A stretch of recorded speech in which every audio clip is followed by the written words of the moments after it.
G'day. How's everyone going today? Holy moly, Batman. Have a look at this. Margie, USA Drone Flyer. Captain Joe America, how are ya? Lynn Ann, how are ya? God, there's a few in the chat here already. What's going on? Must be a bored night. Bob Casey, how are you, mate? M's Bride W. Carasho, JDS. He was first. He was actually here first today. I mean, he always is, but it actually looked like he was first today. So that's a positive. JDS got you there. Margie, how are you? And we've got hello, Dre. How are you, mate? Good. What's that stuff below your lip, dude? Gray hair? Oh yeah, I've got a few gray hairs there, mate. And you're just 2 minutes older than Justin. I wish I was. God, if I could turn back time, I'd still know more than Justin at the age of 10. All right, we've got Justin here. Nice finger, mate. And we've got Dominic here as well, and Tim's not there yet. So what's going on, guys?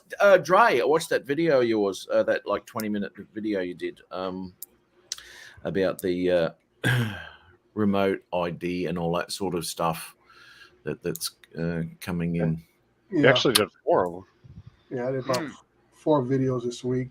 Trying to cover some of the bases of misinformation, misconceptions of what people think the rules are, or what they think they have the rights to, and everything else. I said you can't agree upon the facts if you don't know the facts.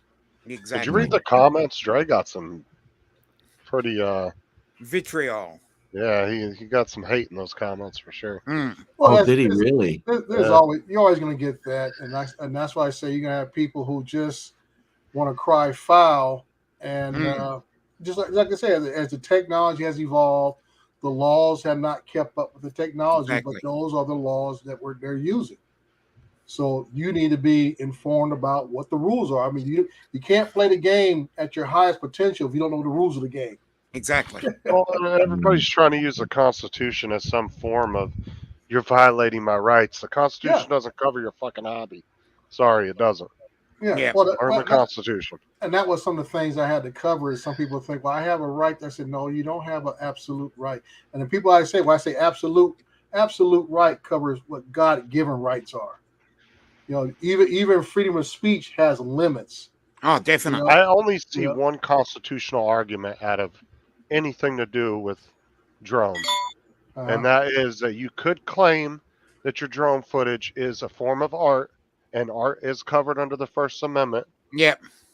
And but see, they're not allowed to regulate pricing of art, and so that's the only one I could see ever being it's halfway arguable.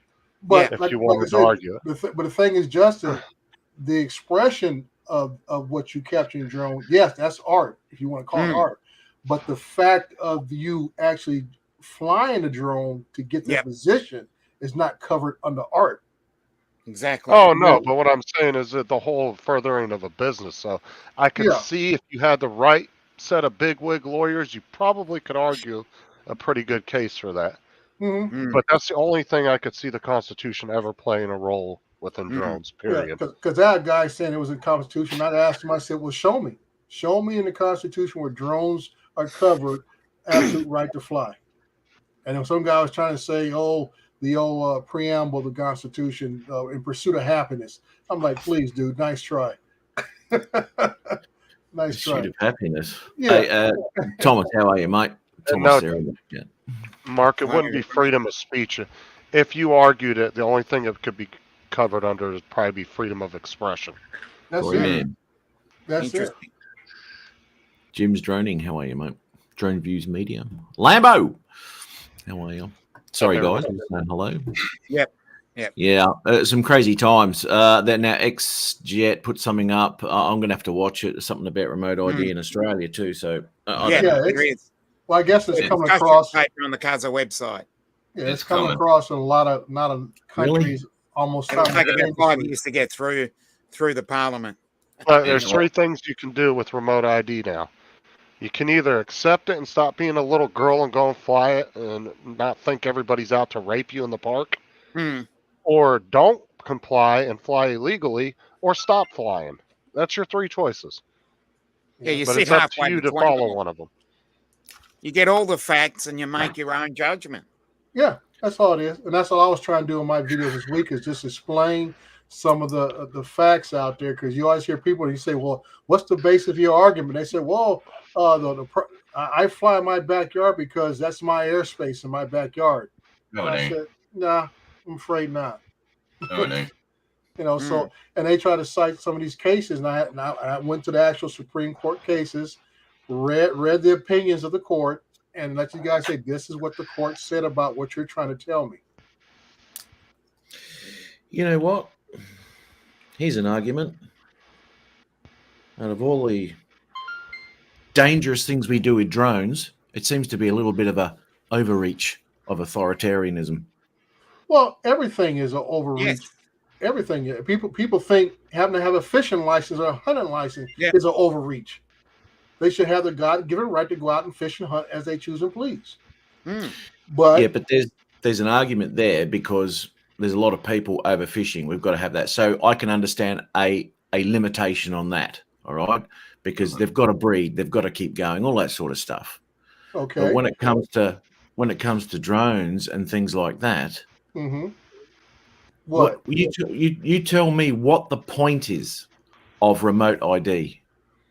The point of remote. This is what I'm going. All the information I gathered, Matt, is because we are classified as pilots here in the U.S. Our UASs are classified as aircraft. The FAA is bringing everybody under the same rules and guidelines. Either you fly in UASs or manned aircraft. Because when I read the U.S. law, Section 49, back in 1973, it stated then that all aircraft must be identifiable, either a number and can be located. That's back in 1973. I know, okay? but so they didn't take drones. But like I say, we're classified as aircraft. That's why I try to tell people, as long as they classify us as an aircraft, we will have to comply with all aircraft regulations. And that's why I try to explain to people. I said, this is written back in 1973 when all we had was model airplanes flying back then. Because model airplanes been around since the 40s or whatever. That's all I'm saying, Mark. The only they thing didn't have to comply. 3. So, they didn't have to. So they didn't have to. Sorry, mate. Yep. No, I just said that's what I'm trying to tell. I said these rules have been in place for decades in some cases, and now that drones have been brought up through technology to where now there are practically more drone pilots out there than there are fixed wing pilots. I wish a motherfucker would run up on me at the park. Because RC flying, believe it or not, RC flying is basically becoming a dying breed. And they mainly have done it to themselves. And just like I explained in my last video, is that when I applied for my stuff to become a Part 107, dude, I was waiting to see a link straight to the AMA to sign me up to be part of the club. Because I understood this from my older brother who used to fly RC back in the 80s. And I understood it then that, okay, everybody who did model flying had to be part of the AMA, so you can do this, and they advocated for us, and all this kind of different things. The AMA was supposed to be there for us, and the AMA is nowhere to be found. Tom. Yeah. Well, the AMA don't like drones anyway, so and that's part of the problem. They got their nose stuck up in the air, act like they don't like us. How many countless stories have you heard from people here in the U.S. talk about they went out to an AMA field thinking, hey, I'm a model aircraft flyer. Let me go down to the local AMA field and fly, and they get ran off. And it's like, Dre, you remember them rockets we used to shoot up in the 70s and 80s? They were going further than 400 feet, I'll tell you that much. No, dude, I had some that went 1,000 to 1,500 feet. Yeah. Fuck around. I had the one with a little camera on it. I could easily hit a small aircraft with one of those. Yeah. So, they were legal. So my whole thing this week, Matt, was try to just explain some of the misconceptions of what people thought their rights were, and just let them know the FAA is not stepping on your rights. They have not invented this stuff overnight. That some of this stuff has been laying around the books for years. The discussion paper would have been out for several years. Yeah. Well, it has been, and there's been discussion, but no one actually banded together, really. There you go. Because they all just thought it would just someone else will do it or whatever, and all of a sudden their little box tick of communicating with the community has already been checked because a few people got back to them, right? So that's sorted now. Now they can do whatever they like, basically. Because, like I said, when all that happened, when they asked for everybody's comments, what was the big thing in the community? All the FPV guys said, bull crap, I'm not going to participate. I'm not going to register my drones. I'm not going to take the trust test.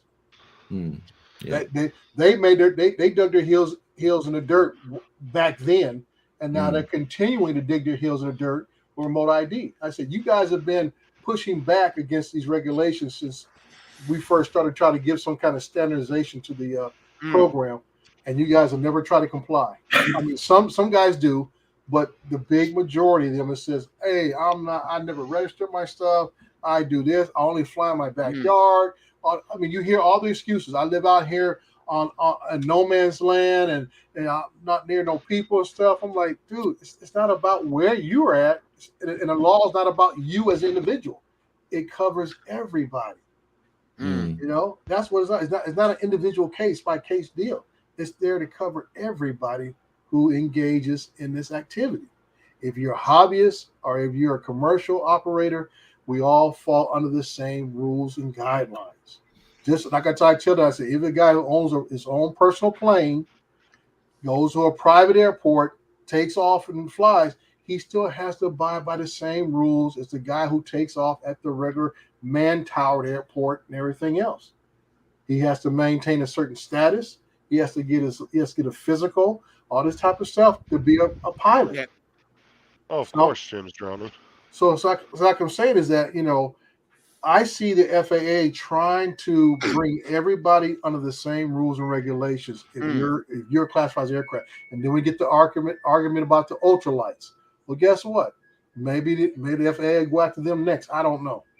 You know, people what about how well, experimental aircraft fall under the same rule as ultralights. So I can go and build some death machine helicopter that could wipe 20 people out on the beach and fly it without no license or anything. See, this is what I'm talking about, right? Because drones are so dangerous and they kill 1 million people a year, right? And all these regulations are coming in for something so pathetic. Where you can have an ultralight, you can have your experimental aircraft and do what you bloody like with them, right? Now, what you tell me what's more dangerous? They've got to look at these laws from 1973 and update them to 2023. Well, the biggest thing that needs to happen is that you need to change the classification of what a drone operator or the drone itself is. If they take us out from being pilots, okay, but once again, all the rights and protections of a pilot will no longer apply to us any longer. If you change the status of a UAS from not being an aircraft, all the protections and everything that come with being an aircraft will no longer apply to us. And like I say, you don't get to have it both ways. So you got to ask yourself, if someone shoots your drone out of the sky, guess what? Oh, well, you're not protected anymore because you're not a pilot. And your thing is not an aircraft. You're just out of luck. Yeah, okay. There's certain parts of that. Curtis, how are you? Lens capture, how are you, mate? Hey, have I said good day, Chuck? I thought I saw lens capture come in. Yeah. Yeah. And Chuck there too. How are you, mate? Yeah, look, you know, an umbrella. We've already got drone rules, right? You've already got the 400 feet and all that, right? So it's already there, right? They're separate to aircraft rules, and so they should be. Everything is separated based upon the level of the aircraft. Maybe ultralight then, because of the weight. Well, I mean, ultralight, you do what you like anyway. Yeah, but you do what you like with an ultralight anyway, mate. So we got more rules than an ultralight's got. So you know, work that out. So you know, there's got to be different categories when you're talking aircraft, and it should be split up. So like aircraft capable of flying 500 feet above, right? That's a section, right? Or weight category. Weight categories, whatever. And then you've got your drone categories. They can't be bundled up into a 747 pilot fucking 747 up against the Mini 2. But but you see what I'm saying? You can create rules once you separate categories. Yeah. And they have not done that yet. And that's what I'm saying, that once you start separating categories, and like I say, the weight of the aircraft versus the weight of some other type of aircraft, then you can start saying, okay, this is what I'm covered under, this is what they're not covered under, and go from there. Well, but they have segregated it.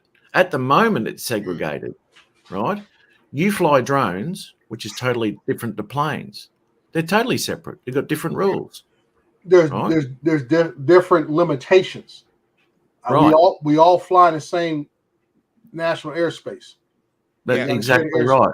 On an ultralight, what is the deck height? Couldn't tell you.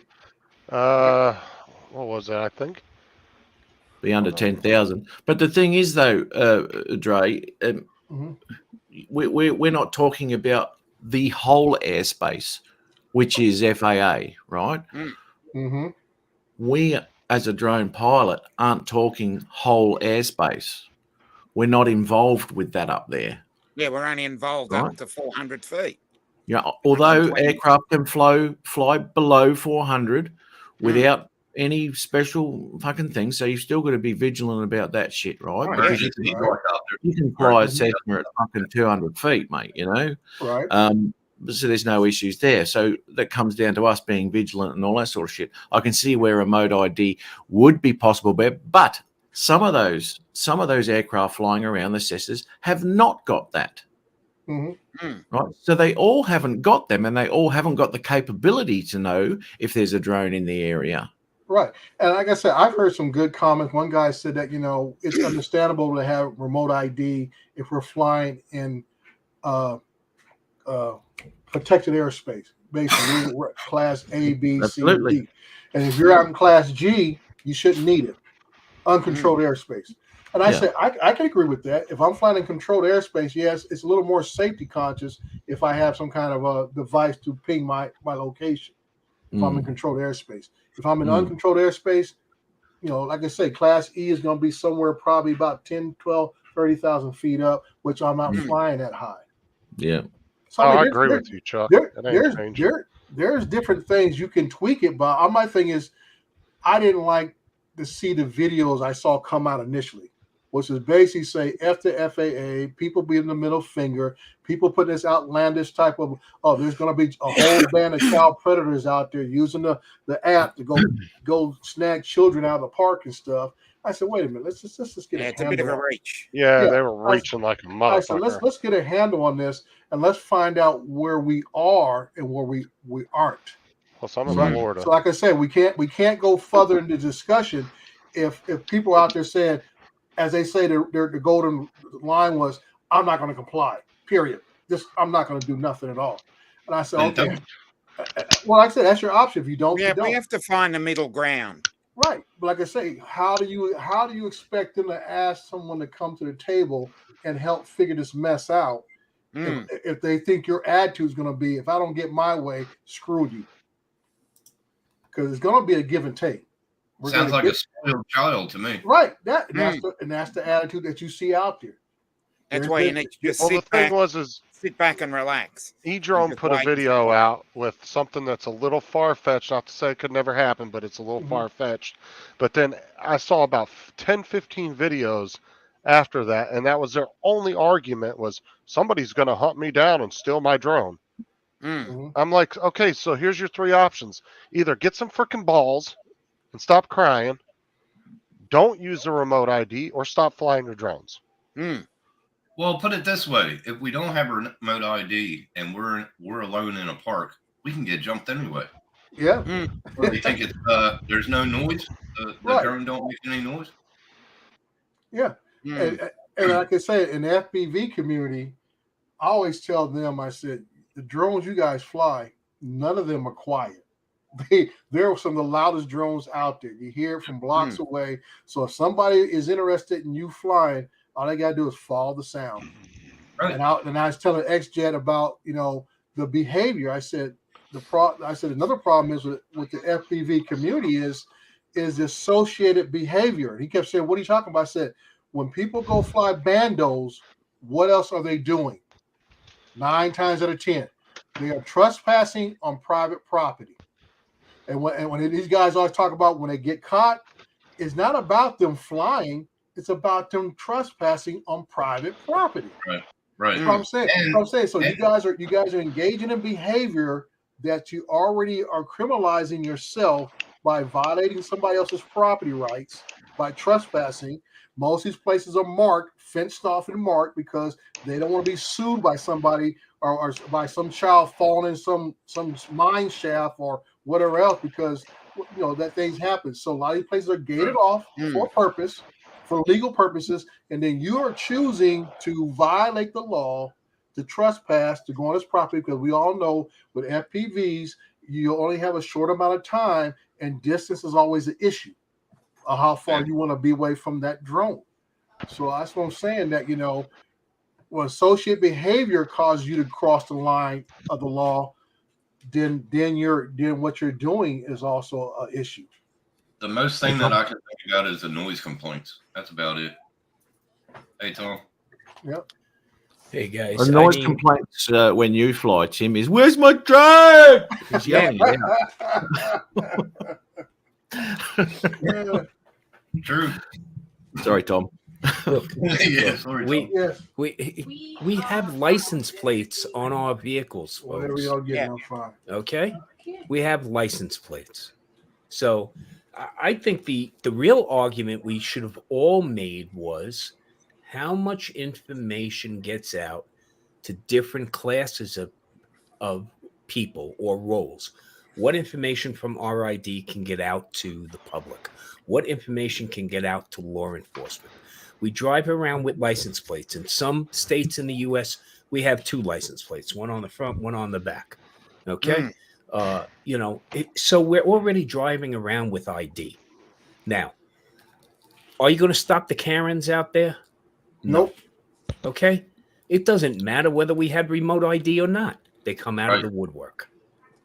The key here is if we don't stick together as a community and make sound arguments and constructive criticism about regulations and ordinances, we just stand to lose. Okay, they'll discount us as a bunch of renegades and take privileges away. And unfortunately, when the first Phantom came out, how many people flew to 1,500, 1,600 feet? Oh, hell yeah. Okay. That's really what you tried to do. See how high you could fly without any understanding of the consequences that were involved in that. So now that we have these tools, and I say it that way, tools in our hand, okay, whether it's a tool to help you relax, whether it's a tool to aid in your photography endeavors, or it's a tool to aid in engineering endeavors, it's still a tool. And unless we act responsibly with those tools, we'll lose them. Okay? Nothing's going to change. Nothing's going to change. But at this stage, how many people? I mean, I've seen some stuff on YouTube and all that where they do some ridiculous shit, but I don't know under what circumstances they do that. Usually whether the exception, Matt. Yeah, exactly right. Matt's always the exception. It's got to be free. Matt, are we not judged by the exception? That's absolutely everyone is, and this is human nature. The minority is always judged. The majority, it always does, always has, and this is where a lot of these laws and all these these bloody nanny states come in because they just put these rules in to cover everybody, and not everybody's a dimwit. You know what I mean? Correct. This is the problem. Yes. And the people who aren't dimwits look at this as going, this is just absolute bullshit, because we do the right things, but we're trying to protect, like Tim, the one person. I mean, people come on this show and we're all judged because the lowest common denominator, which is Tim. They all judge us on that, Yeah, definitely. No respect, Tim. No respect. Okay. Hey, listen. I got to say that we're not. When we show up at the AMA field, we do serve a purpose. when one of those fixed wing RC pilots loses his aircraft, that's when we serve a purpose. Okay. Can you? That's when they're nice to you. That's when they come over and go, hey, can you go find my plane? Okay? Or thermal. And it's usually the only It's usually the only time we're accepted at AMA fields. But how's that go with line of sight? Do you know what I mean? It doesn't. Exactly. Exactly. You know, you're not going to go searching for shit line of sight, are you? Yeah, exactly. Unless you're in a car. It's like flying on the side of the mountain. Who am I going to hurt if I go above 400? What up? Who am I going to hurt? Nobody. But there's still that rule in place. Well, that all depends too. And we were talking about the other day what elevation is, because you can remain that 120 the whole way up, depending on what the elevation is and the angle of that elevation. Where you're correct, and I have a lot of that out by me here. So Dre does too. I mean, I fly up the side of mountains. I love, ridge surfing. Beautiful stuff. And I took the necessary steps to get my Part 107 years ago, and I have the ability to fly 400 feet above an obstacle as long as I'm within 400 feet of that obstacle. Daniel. Yeah. Wherever you stand. Yeah, that remote ID is the devil's work. Devil's work, bro. It is. Devil's. I'm challenging Tom tonight. We're gonna have some fun. Tom, you and me. There we go. That was funny. Let's get ready to rumble. Yeah, you got to wait. Matt, you got to rearrange us a little here, okay? There we go. We got to be in corners. What have we got to do? Who's going next to who? Yeah, we got put Tim in the middle, but that serves a little to no purpose. But hey, there we go. Remember that. For the It's short nothing time but I've love, been Tim. Nothing but love, bro. For Let's the go short time, spit I've been roasting. listening. Okay. All right. Let's go. Sitting in front of my TV, listening to Tom, license plates, and all that good stuff. Here's the difference, Tom. Yeah. No local person and public person can just go look up your address and shit. So it's like giving access to the public in that manner is insane. It is insane that they even think that's an okay thing to do. Well, I would again. My point was, because we're a band of, we're perceived as a band of misfits that we can never get on the same page together. And our whole focus should have been just that. Yep. You got to limit the information. Hey, you want to give the civilian a FlightAware app so he can see where that 747's heading and he can see where this drone is heading? Fine, I got no problem with that. But when you turn around and tell John Q. Public that I'm standing, 1,800 feet away from him to the northeast, I do have a problem with that.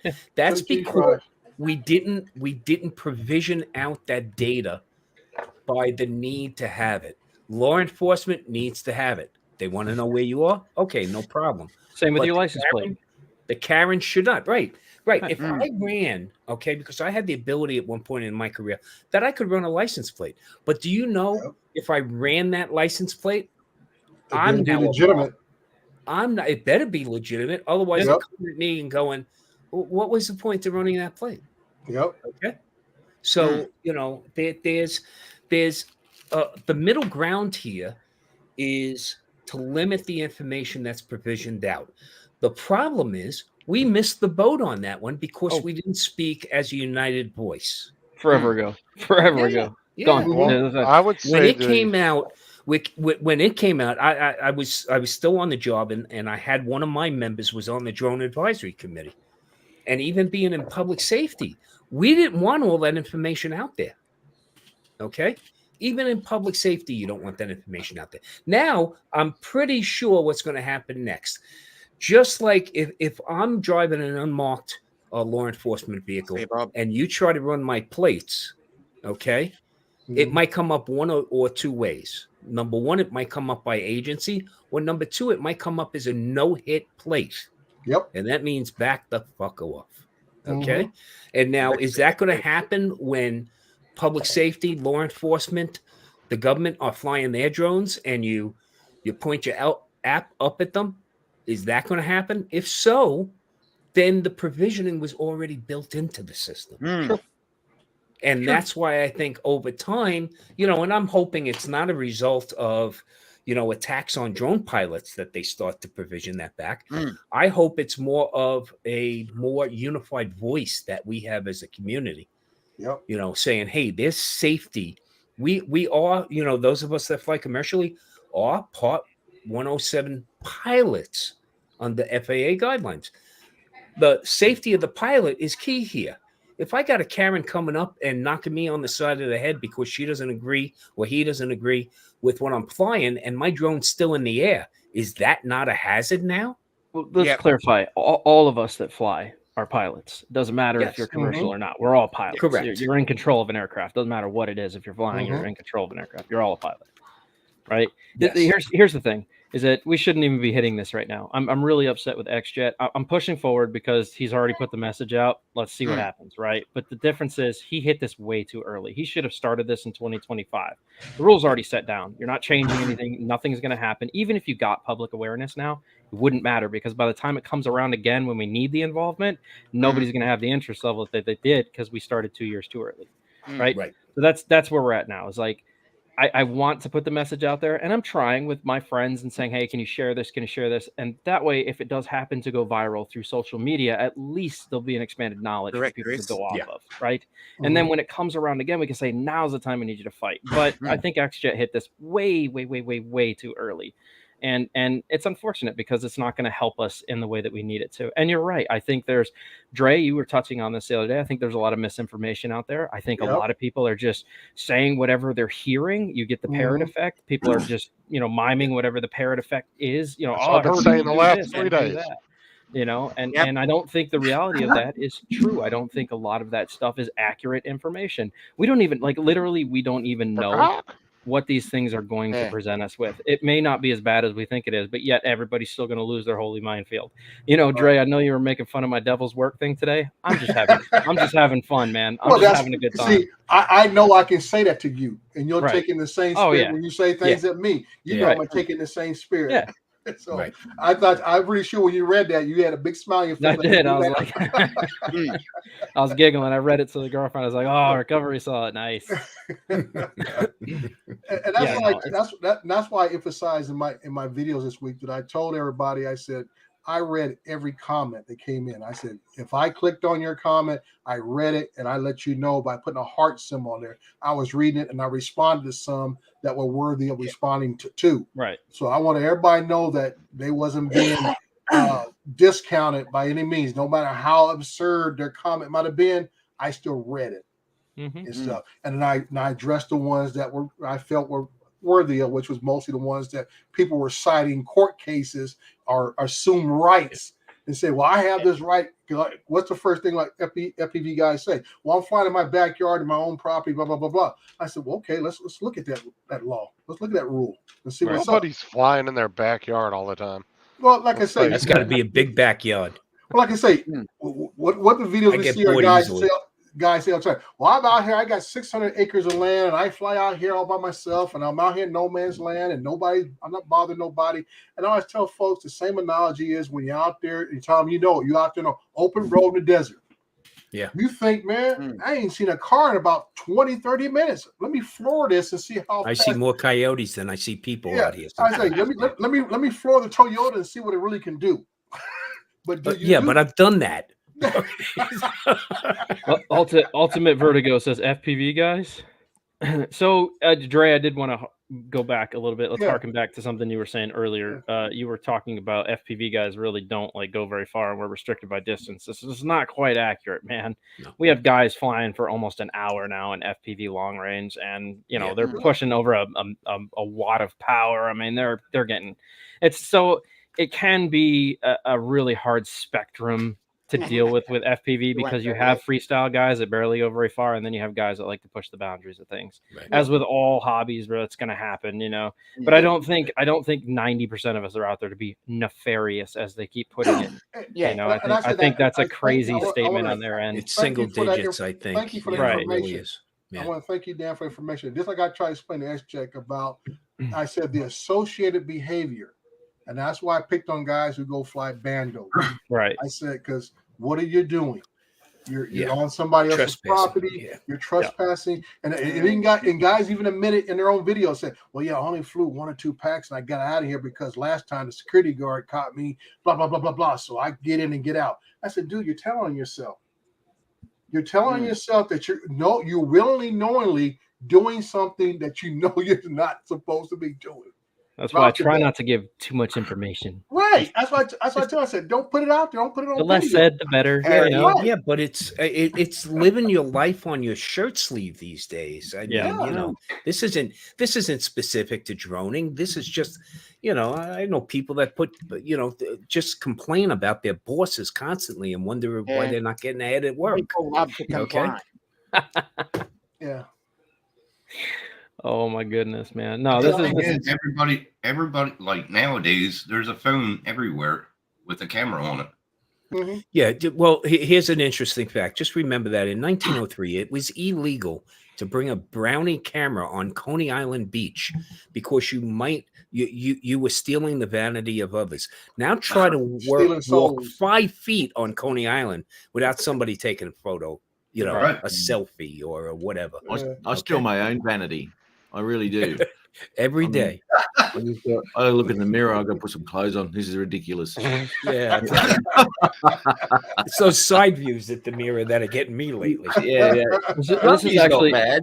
This is the first time I've been able to get in here with Tom, man. I've actually been wanting to stream with Tom for a while, man. This is good. I'm glad I finally caught you at some point. I was sitting down and turned on the TV with a girlfriend, and I was like, "Oh shit, Matt's on. Oh, Tom's in there. Matt, send me a link. Damn it, let's go, buddy."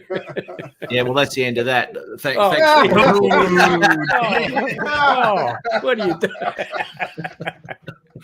No, I have no intentions of being on here long. Trust me. I still want to get back and watch how Dragon Ball Z ends because I'm already shitting you, Dad. Nerd. Too good. Too good.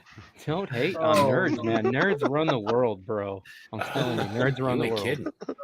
Justin. Oh man! But I will give you E-Drone a tip of the cap on one thing, Dad. Excellent production work. Sure, dude. That video was top notch, dude. I thought I was watching an infomercial or a PSA. I'm like, whoa! Had a nice close up on a little girl, mom's voice in the off camera. Yes. The cuts right to the guy in the bushes and everything. I said, dude, this looks good. Yeah. But see, I looked at it from a production value. I said, right. That's pretty good. I understood what the message was, but you tell him, hey, Dre liked your video, dude. Not the message, but the video production was top notch. Yeah, but Eric wasn't too bent about it, man. We talked. I think he addressed your comment that you made. I think he did get back to you about that. I guess my whole thing with that was like, dude, you took it to like the top of the pinnacle of what the possibility could be. I felt like there was maybe some underlining things that could have been said first before we just went straight to the top of like, we're fucked. They're stealing little kids now because of drones. Well, let me ask you, what would your 12-year-old girl, what would your 12-year-old girl or son be doing out in a park by themselves? Well, flying a drone any damn way. Let's also be clear about this. I believe the operating age is 16? No. Is that not accurate? Do you not have to have an adult? I think that's only to get the Part 107. Yeah, but you can fly with an adult. I think 13 has to be at least 13. 13. Yeah, 13. You can fly with an adult. Well, so it used to be 16, right? Wasn't that the age regulation was like 16 to fly by yourself? It may have been. That's actually for Part 61. Okay, private pilot. Okay. Yeah, you have to be 16 in order to get your license. I had a Part 63. Carrie's here. Yeah, that's right. Shut up, Justin. Taught him everything he knows. Yeah. Yeah. See, I made Justin, and he still thinks he's teaching everyone everything. That's what he says about Sean every time Sean starts talking about computers. That's like I taught him everything. He reads my stuff. Brett, I want to try that. I want my friend to drive the motorcycle while I sit on the back of it and try to fly FPV around ourselves. I think that would be very engaging. I think that would be. You hear what Dan's doing with my old scooter? Oh yeah, I'm gonna take Justin's old scooter and we're gonna run a. Well, I want to start simple. We're gonna put a 25 shot of nitrous on it, see if it handles it. If it does, we're gonna bump it up to a 50, and then we'll take it to a 75. We're gonna see if Justin's old scooter can handle some serious nitrous oxide input. 50cc scooter. See, I definitely have a problem sitting on the back of a bike trying to fly. I mean, I sit on the back of my tailgate, and my wife laughs at me because as I'm going over a mountain ridge, I'm lifting my feet. Right. Yeah. So I've done it in a car. My buddy drove around a property that they were building. It was awesome. It was all just us by ourselves, and it was kind of unique scenario because your brain is registering movement. Like you're feeling the assertion of the really car good. do this, and you want to apply that to what you see, and that makes it that much harder.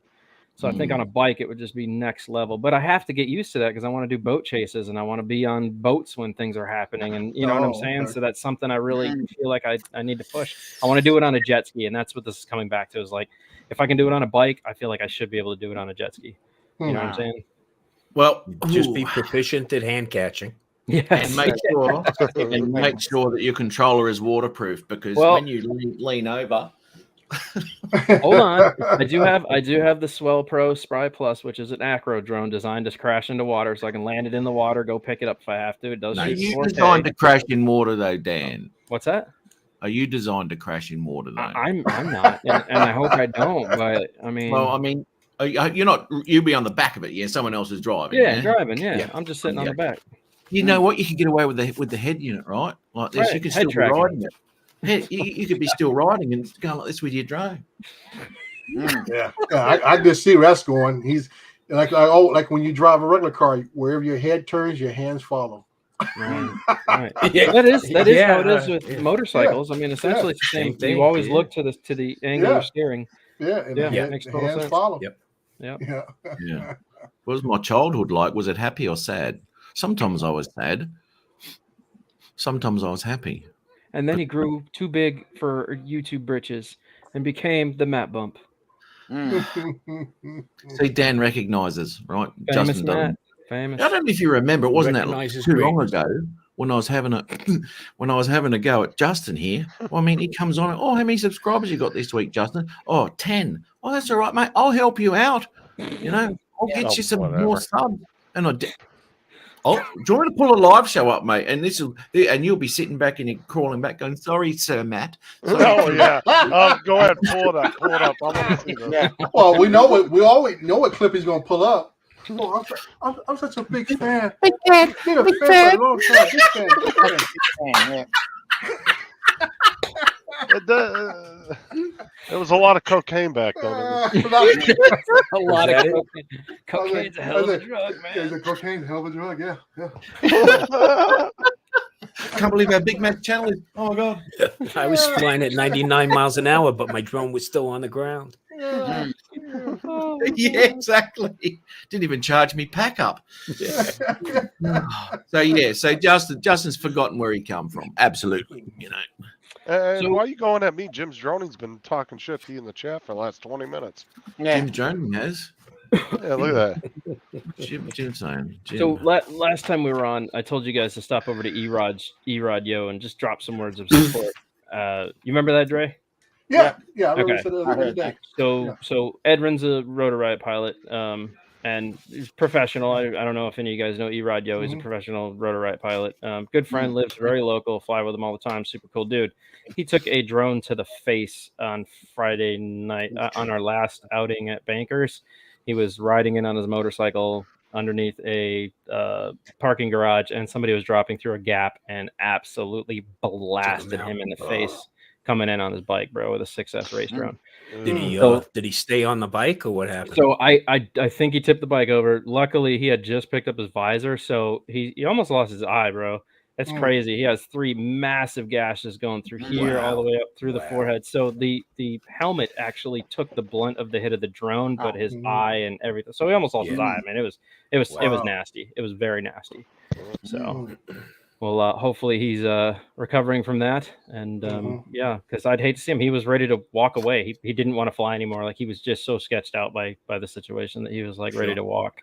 So this is why we need remote ID, because it's fucking dangerous. It's I think what needed to happen was spotters needed to happen, and there were too many guys talking and not paying attention. That's going to be the one argument the FAA pulls from all these live streams. Matt's going to be the poster boy for remote ID. Another poster boy moment. God damn it! Which one next? What a resume! What a resume! So, he's back to filming. He's going to do monster trucks this week, so we're glad to have him back, man. I'm glad he didn't walk back on the horse. Back on the horse, Yeah. I got to say good day to Brett. How are you, Victorian Aerial Vision? I'm not gonna lie, dude. That's my biggest fear when I fly with a group of people like that in FPV is that somebody's gonna take one hard to the face. Yeah. That's like the worst nightmare experience you can have out there, and it's come close a few times. I was like, oh my god, man! You walk right in the line of fire without thinking about it. It's like, hey Tim, when was the last time you took a hard one to the face, mate? That right, Tim? Loaded question. Loaded? Yeah, loaded question. Tim, there's no right answer. There is no right answer, Tim. Just don't even talk. With the name Matt, he's asking when did I get? Oh man. He has a name called Matt Bump. Yeah, that tells you something. And get your Matt Bump RID module today, 10% off all week. Yeah. So Brett, to answer your question, did they catch the pilot? It had nothing to do with catching the pilot. He was very apologetic. No. They are friends. The dude that hit him are friends. They've been buddies, and it's unfortunate. It happens. Things happen, man. It sucks when it does, but it happens. Matt's like Australian Uncle Sam. We want you. I wonder if Matt's still queefing after his procedure the other day. Ooh. Here we go. He's coming back off of that. So, how was he, Matt? For the first time in my life, Tim, I knew how you felt every Saturday night. I'm trying to like it. Oh, man. Well, maybe not recently, because recently Tina and Bertha have been spooning, and I hear that he's been the little spoon in each scenario. So I don't know, man. You must have some weird Saturday nights, Matt, if that's what's happening right now, buddy. But Dan, I'll tell you this: I offered to talk with our buddy XJet on the show. He comes on Sundays, and was it Drones on Sundays? Marcel. No, I think it's Gary's channel out of South Africa. Okay. And I said, hey, I'd like to come on and, talk about the remote ID. Never got an invitation. He was on Mikey's at night. Didn't want to talk, and I'm like, dude, if you ain't going to discuss it, you need to check yourself. So I am friends with Eric, who's good friends with Bruce, and they are doing a lot of communicating. And I know a lot of the stuff that's happening on Bruce's end just because Eric's being very forthcoming with me about a lot of what his plans are. But I'm just going to say that regardless of what I know, it's not what his plans are. It just isn't going to change anything. Not now, anyways. I feel like he's just jumping way prematurely into this, and he hasn't given good enough guidelines for people to discuss what's actually happening. Because he asked people to make a video, and what's happening is the GPS guys are being actually pretty respectful, and the FPV guys are like, fuck remote ID, suck a dick, and there's just two very different worlds going on here. You didn't give anybody any structure to go off of. You just like make a video and hashtag it remote ID. So when they look up remote ID, the general public, all they're going to see is like a bunch of FPV guys like completely just being vulgar voice. And it's the wrong voice. And that's why I wanted to get on with him to say, okay, let's talk about this and find some common ground that the whole community can push the message forward. And I said, what you're doing now, you have unleashed a beast that you have no control of. Well, Dre, we have to remember it is a community first. Right. Okay. Before and that it's got to be all encompassing, not the way we were treated by fixed wing when we started to emerge, which was really stupid and short-sighted for organizations like the AMA, not embracing us fully as quickly as they could. So there was already a class system set up. Right. So it was already an adversarial relationship. And unfortunately that, you have that to some degree between FPV and, the camera drone flyers. Yeah. It's two different worlds actually. But it needs to be one community. Like you said, Dan, the message they're going to see when that hashtag RID comes up is going to be the wrong voice speaking at the time. It's going to be mixed. You're just going to have such a bash of just, Yep. It's too wide of a divergence between what should be and what is. Yep. Agreed. Yeah. No, but like you said, he's not listening to anybody but his close friends right now. I know that because I've tried to make contact a few times now, just kind of wing things over with him, and he's just not. He's dead set. I'm going to be honest with you. I think a lot of this is coming back to he wants to be the savior of the hobby and the community. He wants to be recognized as that, and so that's why whenever he says, "Hey guys, I need you to do this so that I can do all of this for you." It's like the way he's presenting it is so bad because it just looks like him, as opposed to an entire community could work together and solve the problem. Right. Instead of just XJet being the savior. So it is a weird stance that he's taken on this. I'm not quite sure I understand it myself. So, All right, it's not making sense. Well, anyways, I'm gonna go hang with the girlfriend. All right, dude. Appreciate you coming on, man. Good to see you, buddy. Dan, it was a pleasure, man. Yes. I'm cooler. I'm cooler than everybody thinks I am. I just am very. No, I appreciate it, bro. So yeah, Dre. Always good to have you on, Dan. Thanks, mate. Everybody else, Tim, fuck you, Justin, go eat a dick, Matt. Later, always love you, buddy. You big famous guy, you. Later, Dan. Toodles. See you. All right. They're riding with Hey, that. Dan. They make man tongue. Tim, you know better than having a go at me, mate, don't you? So Matt, what have you been tampering with lately? Because I know you don't go a week without tampering with something. I'm tampering, all right. I'm sure Da Vinci's got some work done this week. Well, he wasn't tampering. The doctor was tampering with something. Tim, play with your penis, mate. There's a Da Vinci, yes, and it all comes down to that Mavic 3 camera, which I've been stuffing around with. It's a brilliant camera, but you wouldn't know it straight from the SD card. Really. Now, I remember last time I was on, we were talking about, and you were talking about the different camera settings and how you're not able to adjust the settings. Now, does it have a variable aperture? Oh yeah, no settings. Those are the mechanics of the camera, which are the same, right? Oh, okay. But when it comes to selecting your sharpness, your contrast, and your saturation, you cannot adjust them in the Fly app, right? So I can set my Mavic 2 camera up. Yeah. So I can set my Mavic 2 camera up exactly how I want it to take an image, right? Okay. And Justin, but I can't do that with the Mavic. Now, the Mavic 3. Now, when I got the footage back, I was looking at the footage and I was going, shit, I'd rather get Mavic 2 footage. Shit, right? This is shit. That's about the only thing that's big on you, Tim. So you couldn't do this, and I was very disappointed with the image that I was getting of those Mavic 3s, man. Did you ask Ron for help? Ron knows nothing except 1080p footage, mate. Let's get that straight. He doesn't know anything about log footage either. But anyway, so in post, if you start to mess with them, and I thought to myself, what if I start messing with a bit of this shit? And boom, all of a sudden, hello, Mavic 3. Brilliant. Right. Okay. Yeah, in fact, Billy just touched on that the other day. I think he put up a video with some info about that. But again, you really have to create. Basically, you're going to create a LUT for each one of those cameras, and then that's the way you'll get some consistency when you try to blend all that footage together across the three different senses. Yeah. Well, yeah. Okay.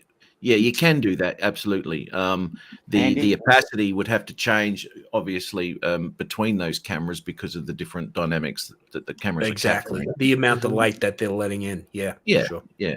Jim's drumming answered your question in the chat, by the way. Yeah. Oh, did he? Let's have a look what Jim. Wisdoms of Jim. Let's have a look. Oh, it's a Mavic. Well, according to Al Diaz, it's a Mavic 2.5. Yeah. It's missing a few things. The 4.5 gen.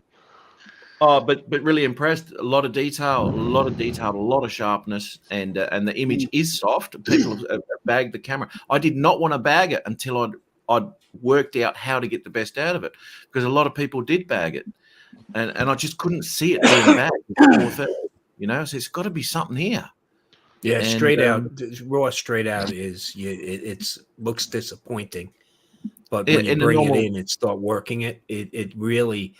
It defies logic at some points. I mean, you know, you can get back a lot of that sharpness.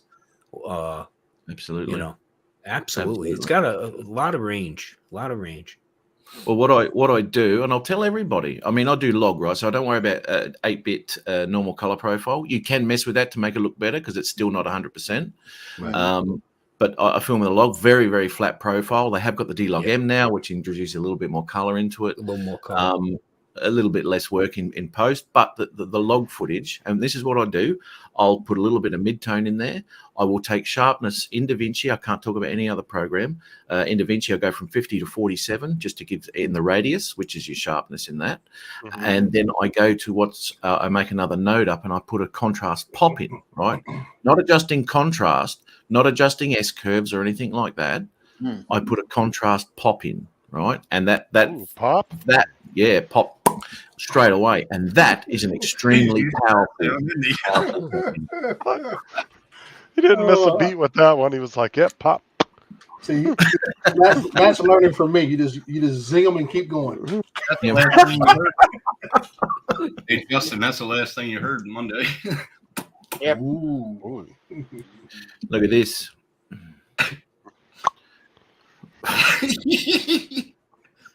Because it's obviously not working in Canada for you. Exactly.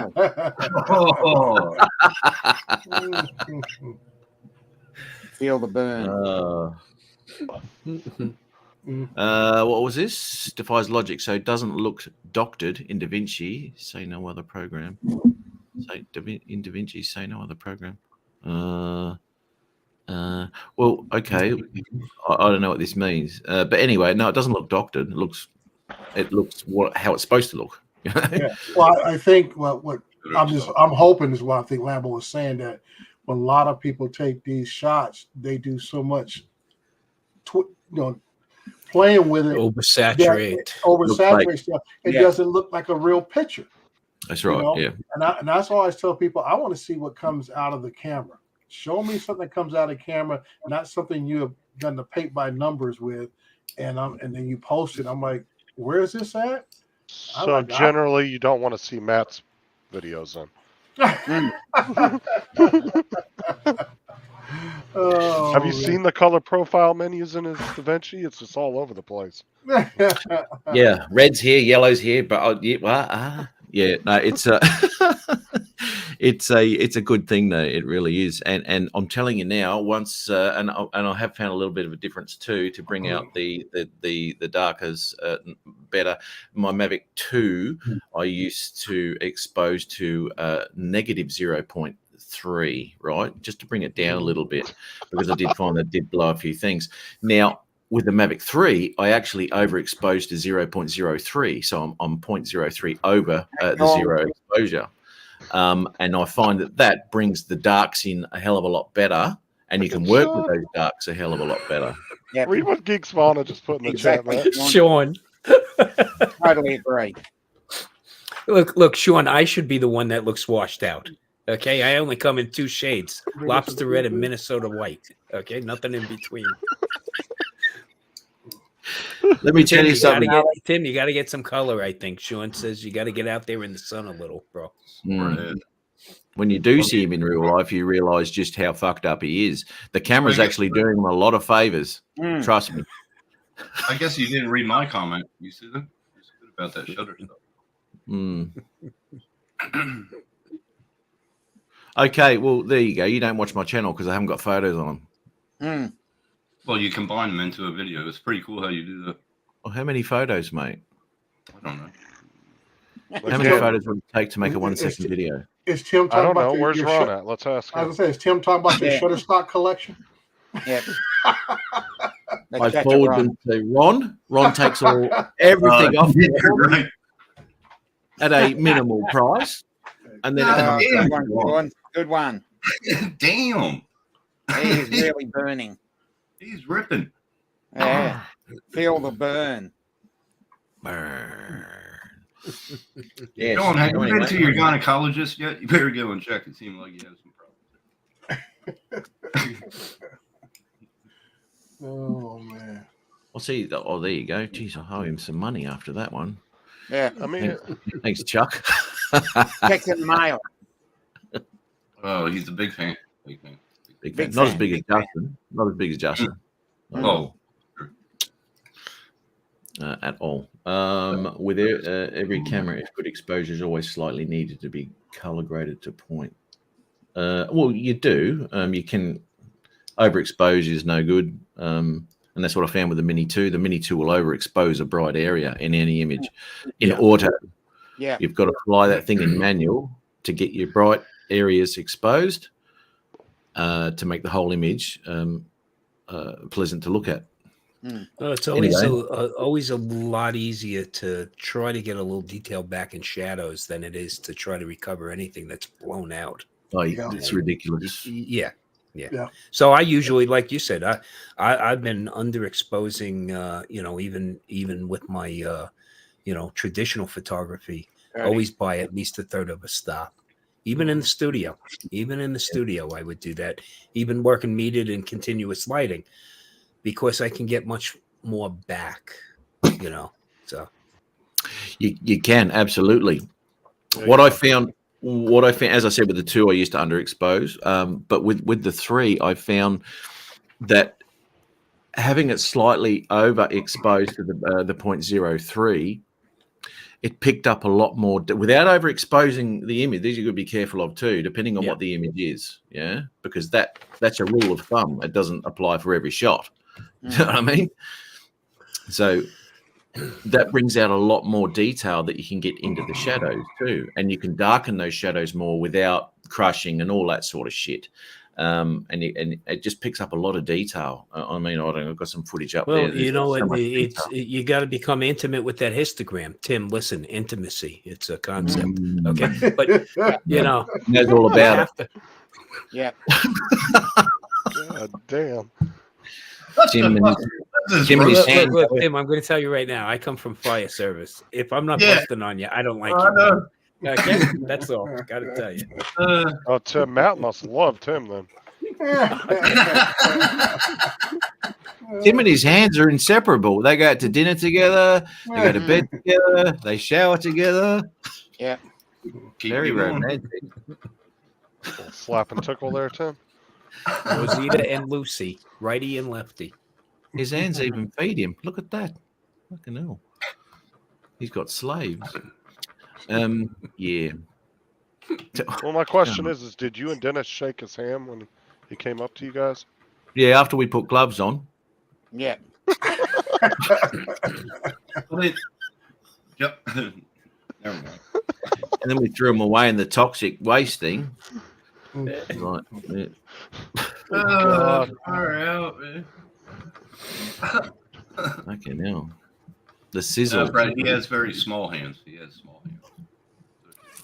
Who's that, mate? You. Oh my Yeah, God, because Wedge. all of my growing's been concentrated in other areas. Oh, cool. Oh, Good one, Wade. Too bad that's not West. You What know- is a dad joke, Paul? Wedge and Big is like the American version of Geeks Vana, right? Yeah. They're both really serious on their shows, but they come in other people's chats and just Yeah. roast the shit out of everybody. Yep. Very true. Yeah.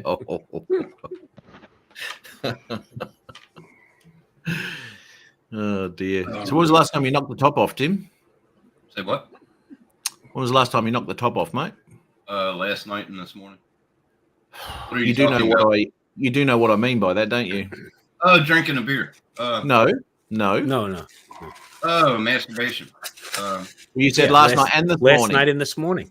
TMI, TMI, Tim. Tim, those are TMI. rookie numbers. You got to pump that shit up. TMI. TMI. Look. Too much information. Come No, on, it's proven Tim, fact, T-I-M. 27 times a month to stave off prostate cancer. Okay, Tim? Tell people that. Tell people that. That's all. Safety first, brother. Yeah, man. Or, Tim. Sean said I'm an Good AI one, bot. Big who Sana. shits Good one, posts Sean. Whilst he's Man, an asleep. AI bot. It will shit those while he's asleep. TMI, TIM. Lordy. Oh, I like that. The zingers today. Like I said, like Tim, that. those are rookie numbers. You got to pump them up. I've done it twice since we've been on the panel. Damn. Yeah. You should have at least turned off the camera. That was. No, he was looking at you, Tim. The long wavy hair. Everyone loves a cocker this is spaniel.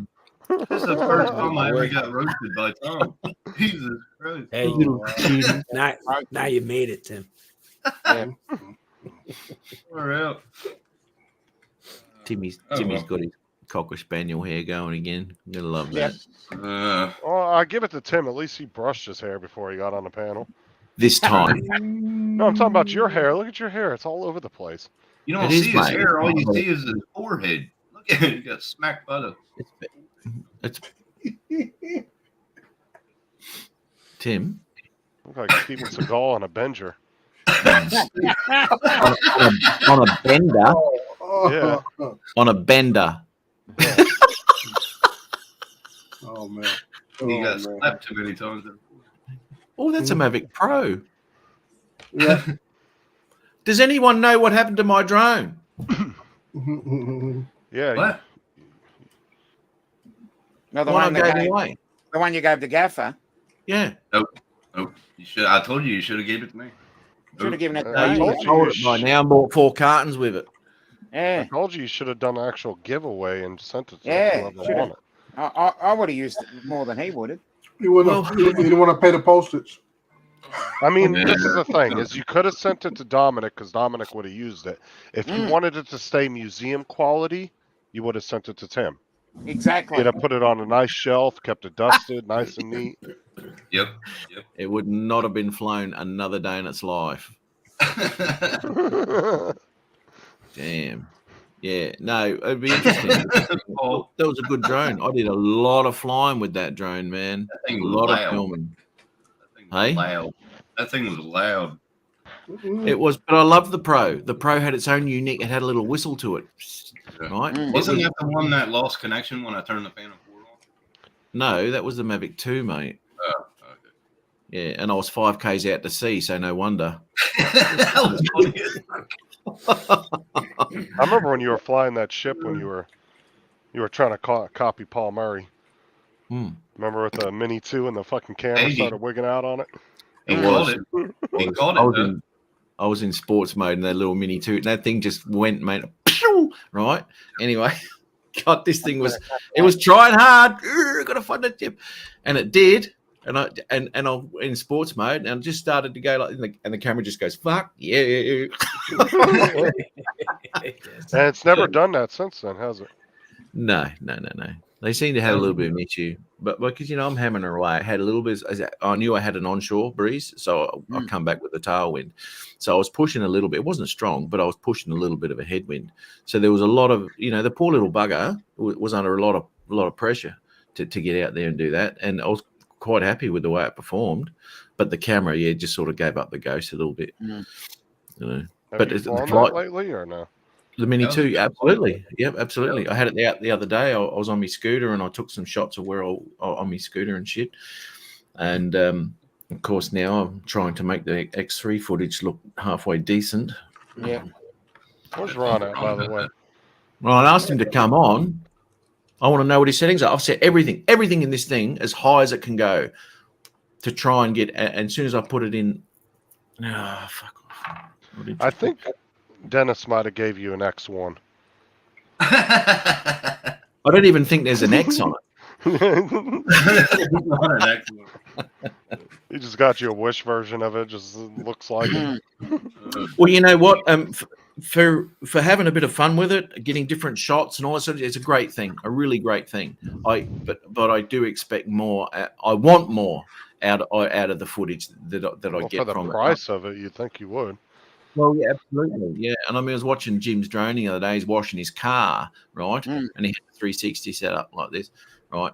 Now, oh, the Daisy Dukes video. Yeah, I know it was sexy. So I was watching his footage just to see if I can see pixelations or anything happening, and there was nothing there.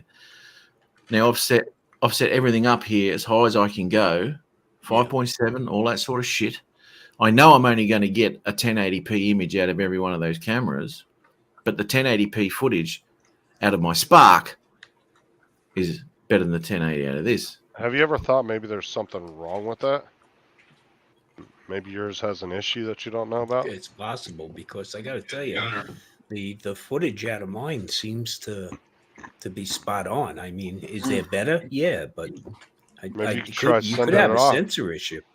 Yeah, because what I'm saying is that's possible, and two, that thing might still be under manufacturer warranty. Should try to contact them and see if you can send it into them. Bill loves it. He wants it. No, because I don't want the GoPro 360 Max. Although it's a fantastic thing for maybe what you're doing, Bill, but not for this professional. Anyway, we've got Tom. Don't listen to me. Tom, you've got an X3 or an RS or? I have the X2 actually. X2. Dude, I got the X4. I got the X4 and it does really good. Yeah. I have the X2, and one of the things I do is with that 1080 video, I bring it into Video AI and I upsample it. So, then I'm back at the 4K. I got a couple things to show you, Matt, that Getchy Gumi sent me. Yeah. Cherry hot sauce. Yes. Holy shit. And you'll really like this one. Cherry barbecue sauce. This is all made in Michigan. Yes. Oh, yeah. That'd be good on ribs. Really good on ribs. Would be. Yeah, real ribs. Yeah, just no meat on them, just the ribs. Yeah. Just dip a saltine in it. Oh my god. Rat ribs you love. Anyway, yeah, they do look good. So in your so the what in 360 mode, Tom, your X2, what is the resolution in 360? Well, the end result is off the 1080p. camera. Yeah. Right. That's 1080p off the camera. Yeah. Hell, what's the resolution in 360? This is the X4. So you have it's no, this is the X4. I can't find an X5 then. Look, it even has a zoom. The good thing about the X4, it can change your channels too. I'll just go and get an X5 and it'll make. That's from YouPorn to X Hamster, right? That's from his OnlyFans page. Although most may know about it, but don't worry about that. So, okay, so 1080p. Okay, so what I'm dealing with here, Tom, is that at 5.7, right? It goes in as 5.7, high res and all this sort of shit. But it comes out the other end, But you render off. When you render off. You can render off from that app at 5.7, right? Take care, Tomas. But the quality's not 5.7, man. I really think you have a sensor issue. I would definitely get a hold of them though before your manufacturer warranty runs out, because you got to have at least 2 years on that thing. A year at that price. At least a year. Look, I don't know when Dennis bought it. Right? We'll find out, or you just call them. They should be able to tell you from the serial. Or it could even be, have you had any firmware updates on it? Yeah. Yeah, so I would get in touch with him, even from a support perspective, and say you're really unhappy with the quality you're getting out of it. Are you doing something, or is there a known issue on their side? That's what I was thinking. It was firmware. And tell them you're a big influencer. Yes, big. Dennis is in the chat. And you're about to give a real shit review on it if they don't send you 5 new ones. Dennis, when did you buy that X3? Yeah, Dennis, when did you buy the X3? Hey, Dennis, how are you, buddy? I think there might be a problem. Oh, look at it. We can extend your manufacturer's warranty. Oh, Dennis is coming on. You beauty. Excellent. He says hi to everybody else except me. Yeah, obviously. You don't matter. Unreal. Tim. Yeah, All right. exactly. Unreal. Wait. He's going to come on. We'll do the roast the Tim show. Oh God. Right, Tim. Let me get a beer first, please. Fucking JDS.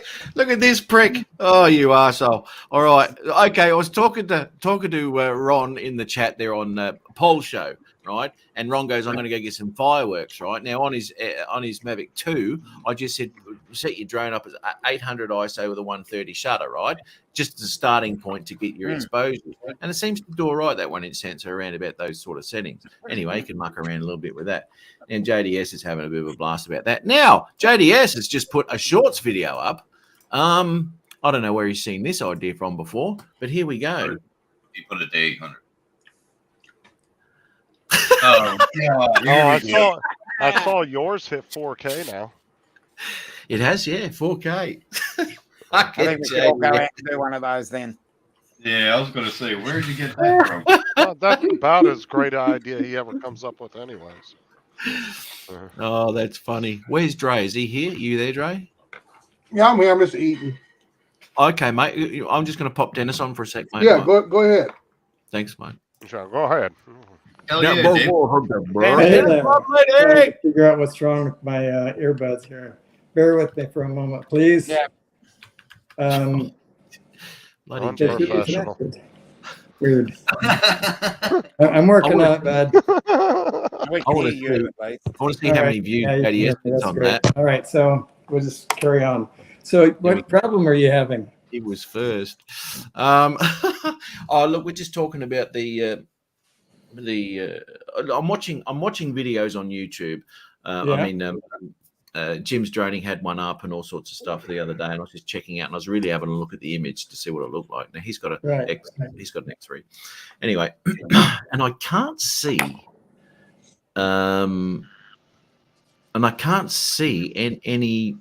any degradation in that footage.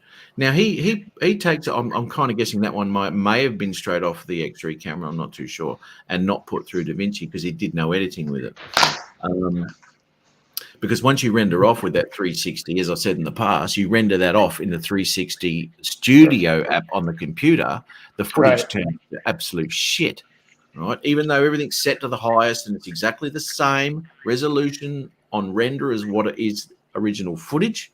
Yeah, you told me that. Yeah. Yeah. And his images look like they didn't have any of the issues that I'm having with mine. And we were just discussing about maybe there might be a problem with it. Well, the It's a native possibility. resolution. You know, all this time I've thought, don't get me wrong, you have very, very high standards, and that's a good thing. And if it can't meet your standards, I thought this is what we were dealing with. But if we're dealing with the quality problem, that's completely different. Now your quality coming off there should be. Look on the X2, it's 5.7K at 30 frames in video. In still images, it's 6080 by 3040, I think, is the native resolution on the 360 image. Okay, so really, I would think the X3 would definitely be tweaked. So you're not getting. Are you getting artifact? Are you getting color noise? What is it that you're seeing there, Matt? Pixelation. Now, if you watch pixelation, yep. If you watch, it's a sensor issue. Well, I put an interactive 360 video up. I didn't touch the footage. I took it straight off the camera into the Studio app, rendered it, rendered it, and posted it. And the image that you see out of that is disgusting. And you can tell the image is going to be disgusting because even the sound is disgusting. You can hear the sound breaking up. It's the pixelation. Is there an update on the app? Oh, there's Is there an update for the app that you didn't? Yeah, but he's leveraging the firmware update. So if it was a firmware update issue, you should have already addressed it. But I'm saying in the app. if you're What about the versioning on the Studio app, Matt? Have you checked that? Because if it's coming out of post, and if your audio and your video are both degraded, there's something wrong there. Yeah, well, it is. It is. Yeah, the Studio app is fully up to date, and there was another update last night, actually. Now, and you the tried other to issue, render that video back through it again. Yep. Yeah. Yep. Wow. I'd be reaching out to support at this point. Especially So, when you said the audio is mucked up too. Oh yeah. Now, did you when you were in Studio before you rendered it out? How did it look? How did it sound? Look, I can't remember. Because if it's coming out wrong, then you definitely there's definitely a bug there in the software. Yeah. It has to be. I'll get that footage. Yeah. Sorry, Dennis. I'll play that in a second. Paul, Wedge and Big. Hello, Chris. Roma Street Parklands. I guarantee it's probably an app update or something. So I sent you the order information by Facebook Messenger, Matt. Oh, did you? Just now, yeah. Did you buy that just to come over here? Is that what you're saying? I bought that for you. Yeah. Yeah. I can even have a bigger crack at Ron because it's not secondhand now. Oh no. That was shipped to me on October 4th. Still under manufacturer's warranty. Yeah. 10 months. I placed the order on September 29th. Thanks, Dennis. Oh, so Sure. you're still in the 1 year. Oh, Dennis, that's in the USA, right? 10 months. Yeah, that's right. You took delivery in the USA, and Matt's going to try to get warranty service in Australia. Oh, okay, Matt. I would start now. Yeah, so we live in a global I would village. start that Hey, support if process it now. push comes to shove, I'll go for warranty service. I'm not proud. Yeah. It's my purchase. So Like- Matt and I can do an exchange, and I'll get warranty service on that device. In fact, that's probably a very good idea anyway. Yeah, probably. We should do that exchange, but it's just so expensive to send to you. But isn't the warranty global? Yeah. Plus, Matt shorts you on ship. Yeah, I thought the $1.75. warranty would- I thought the warranty would be global. Well, I mean, Depends it on wouldn't the hurt serial to just number. call It it might Matt. be. I expect that Matt won't have a problem with warranty at all. I would regardless just call where and I bought ask it. him, and then if you run into problems, Yeah. do what you said. Yeah. Yeah, it's a matter of when it was purchased, not where it was purchased. It's I just don't whether think that Matt's should be an gonna, issue. Dennis, Right. it's whether Matt's going to dig in his wallet to want to ship anything. Oh, that might be like That's over what we're gonna $35. run into. That won't Yeah. happen. $1.75 short. GoFundMe. Have you ever seen him open his wallet? It's like, I've never seen a GoFundMe By for the $35. I wonder if those exist. Yeah.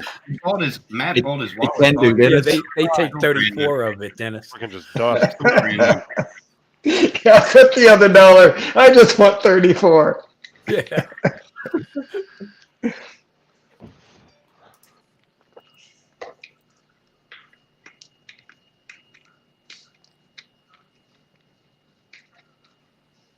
Okay, so the footage. Let me listen to it now.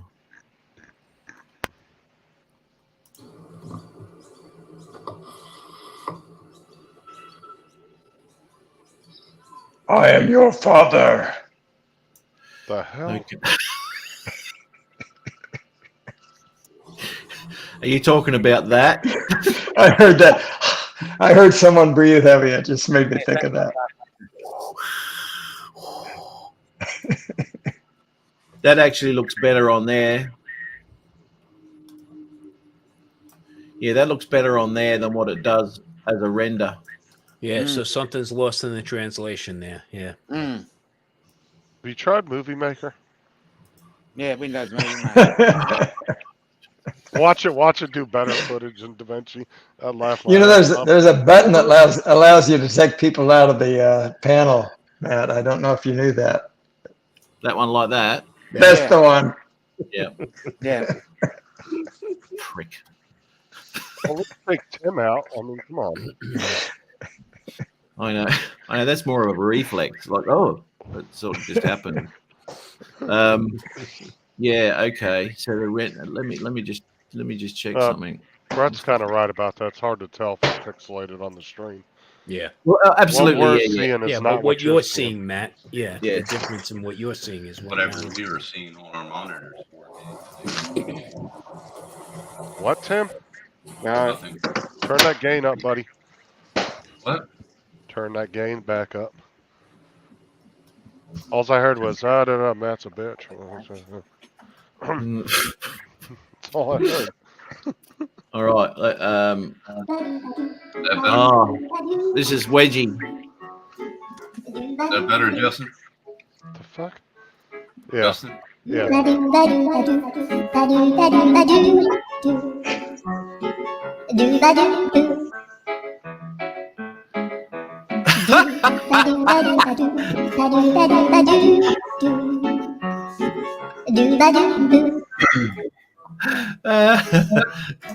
So he goes to get his boy to go get me drone. I would push record too because he's going to stuff about. Matt, you see what Jim said? He said use try 24 or 25. Don't use 30. Why?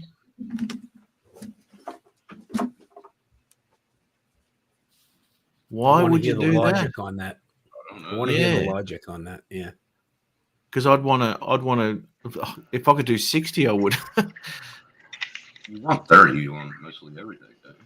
Just do 144.10 and you're good to go. No, wait a second, Matt. So your input settings from the camera itself, you have it set to 5.2 at 30 frames a second, right? 5.7, yes. Okay, 5.7. Sorry.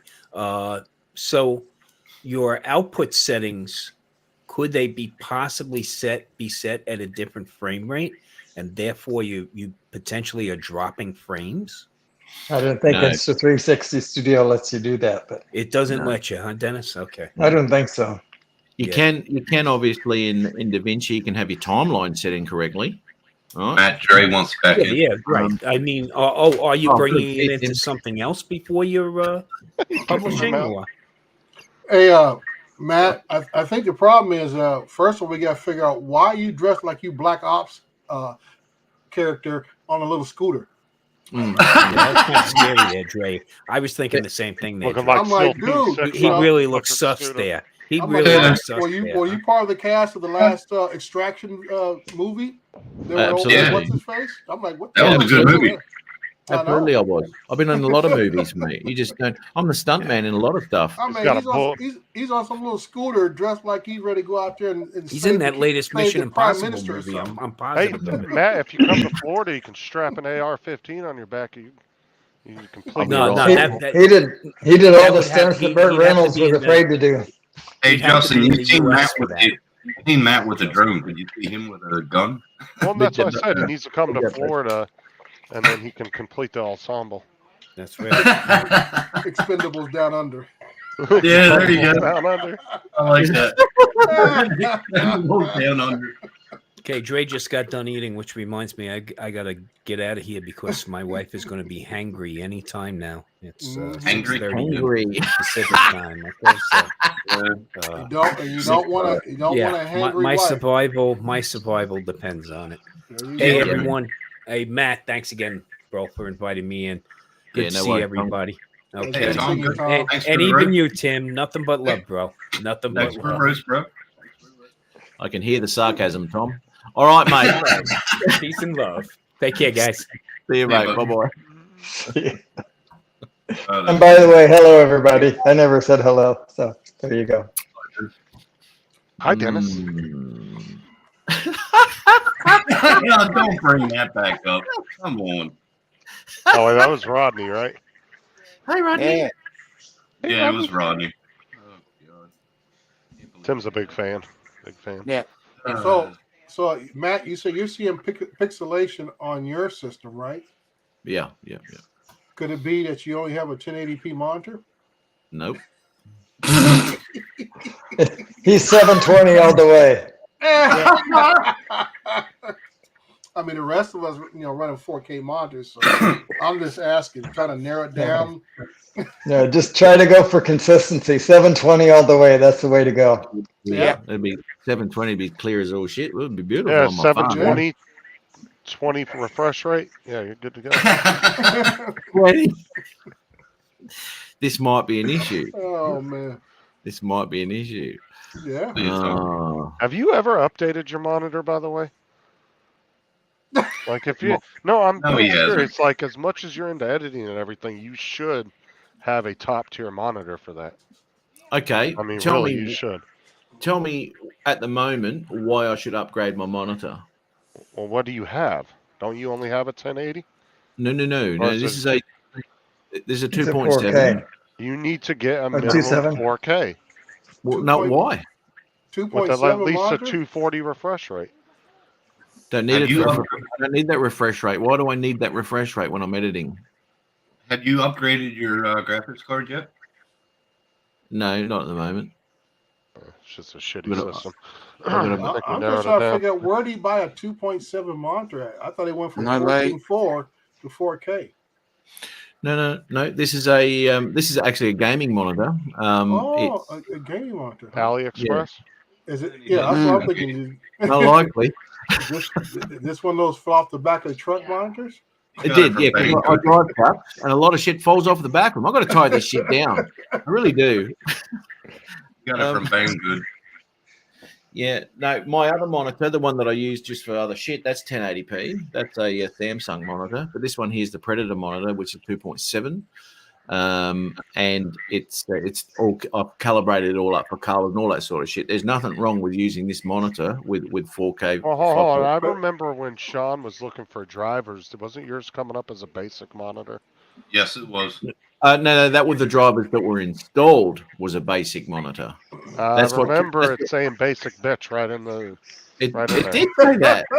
It did because I haven't installed the Predator drivers. I remember. Okay, I remember who makes a Predator monitor? Who makes that? Acer. Oh, Acer. Okay. That's a problem right there. Obviously, it's a problem. It's not doing me any good at all. Because, like I said, everybody else is getting good footage, but you has got to be an equipment that is being, It's not my computer. It's my drone, man. I can't work them. I'm just trying to help you out, partner. You don't brought Dennis to come on here. Dennis is about ready to go to bed here in about a couple of minutes, so I'm like just trying to help you out. Thanks. I'll write it down, Dre. Could be I'm wondering if it's his Wi-Fi connection.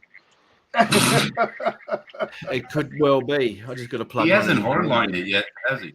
You haven't hardlined it yet. Ethernet. Again, he'll ask, "Why is it better to have something better? Why does Cat he need 6 to?" is better. Hardline. He'll be like, "Why? Why do I need a better connection? Just tell me." As he's lifting his glasses. Oh, you said now you're in the shit. You know that. This monitor's absolutely fine especially for color grading, because you've got to be really careful with monitors unless you spend. And once you fuck around with your monitor so much that you get it exactly where you need it, to put another monitor in, you've got to do all that shit again, right? So at this point, when I color grade something on this monitor, that is what is going to be rendered off. And I know it's going to be exactly what. Did you learn that? Did you learn that from Jim? Sean.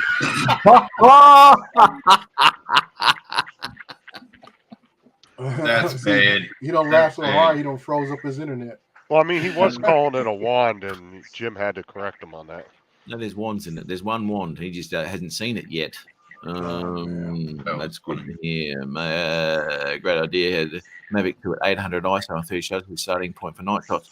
Yes, mate. Yes, well done having that first idea. Well done. Jim? How about put it in night mode?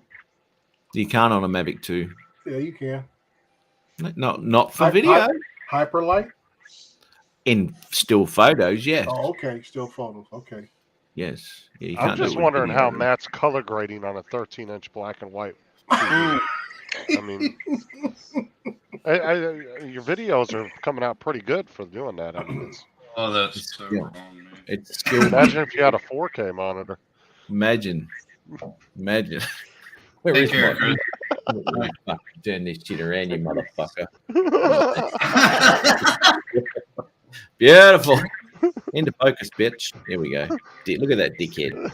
Not here,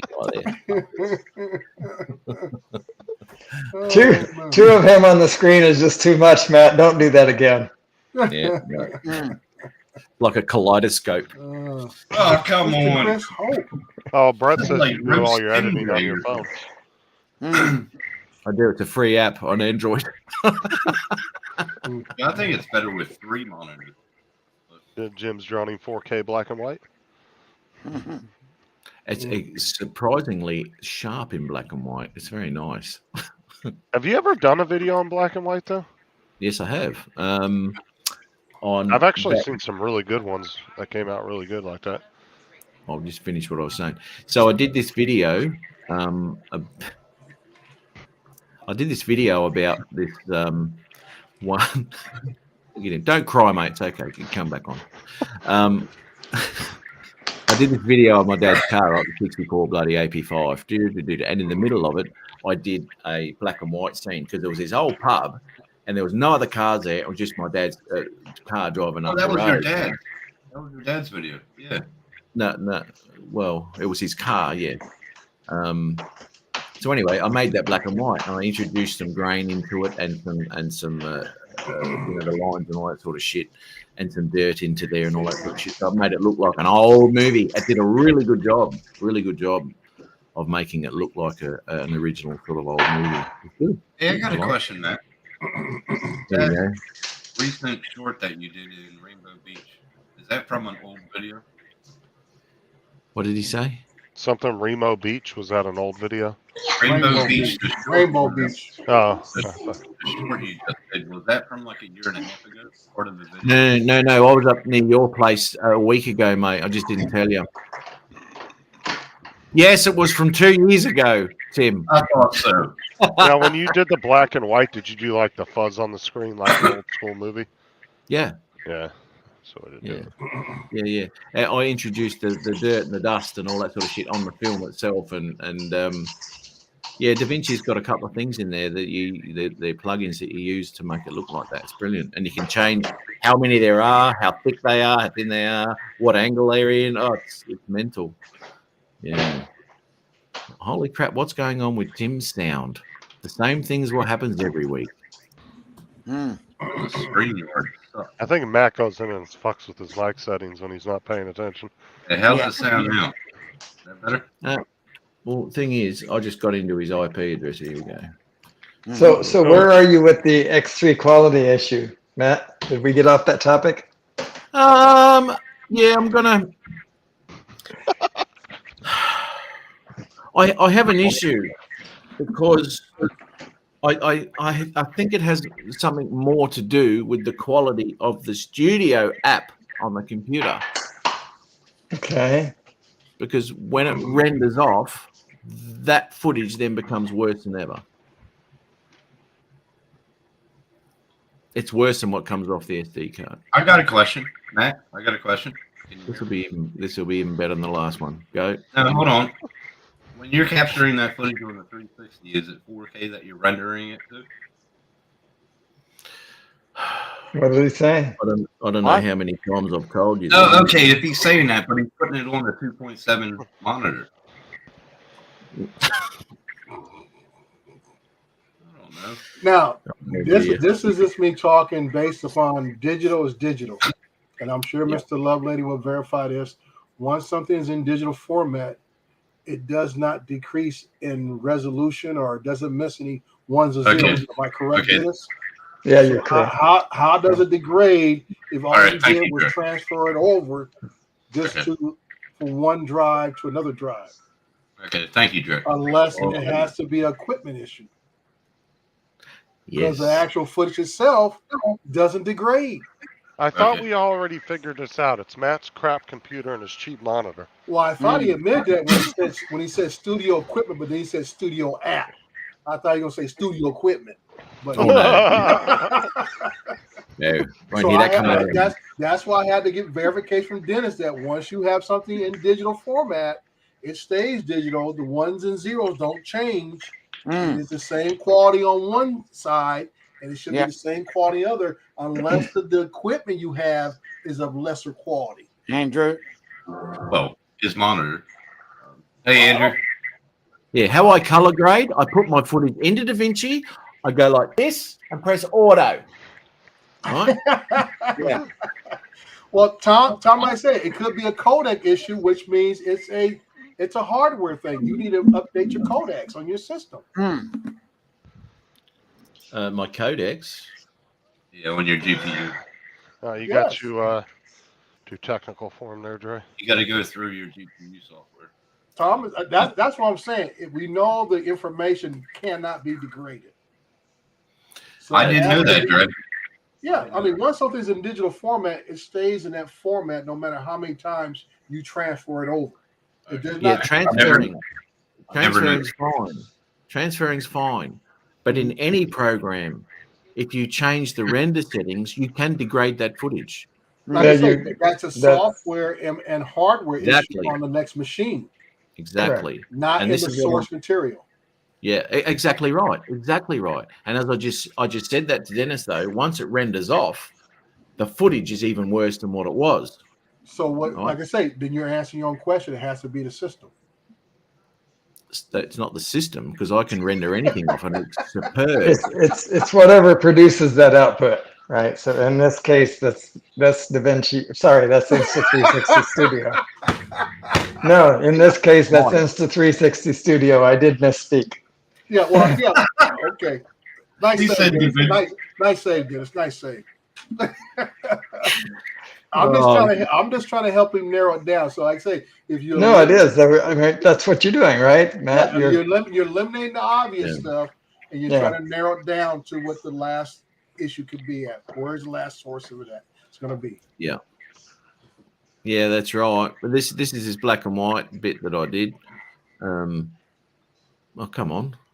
So I saw the very beginning where you took it back to like the 1800s, dude. No, that was Australia. That was I'm looking at the quality of the black and white where he did to make it get like that. You know, you look at the era of old like mining pictures or back in the turn of the century. That's what that looks like. Now, if you go back and see pictures out of the 1960s, they're a little more razor sharp. Yeah.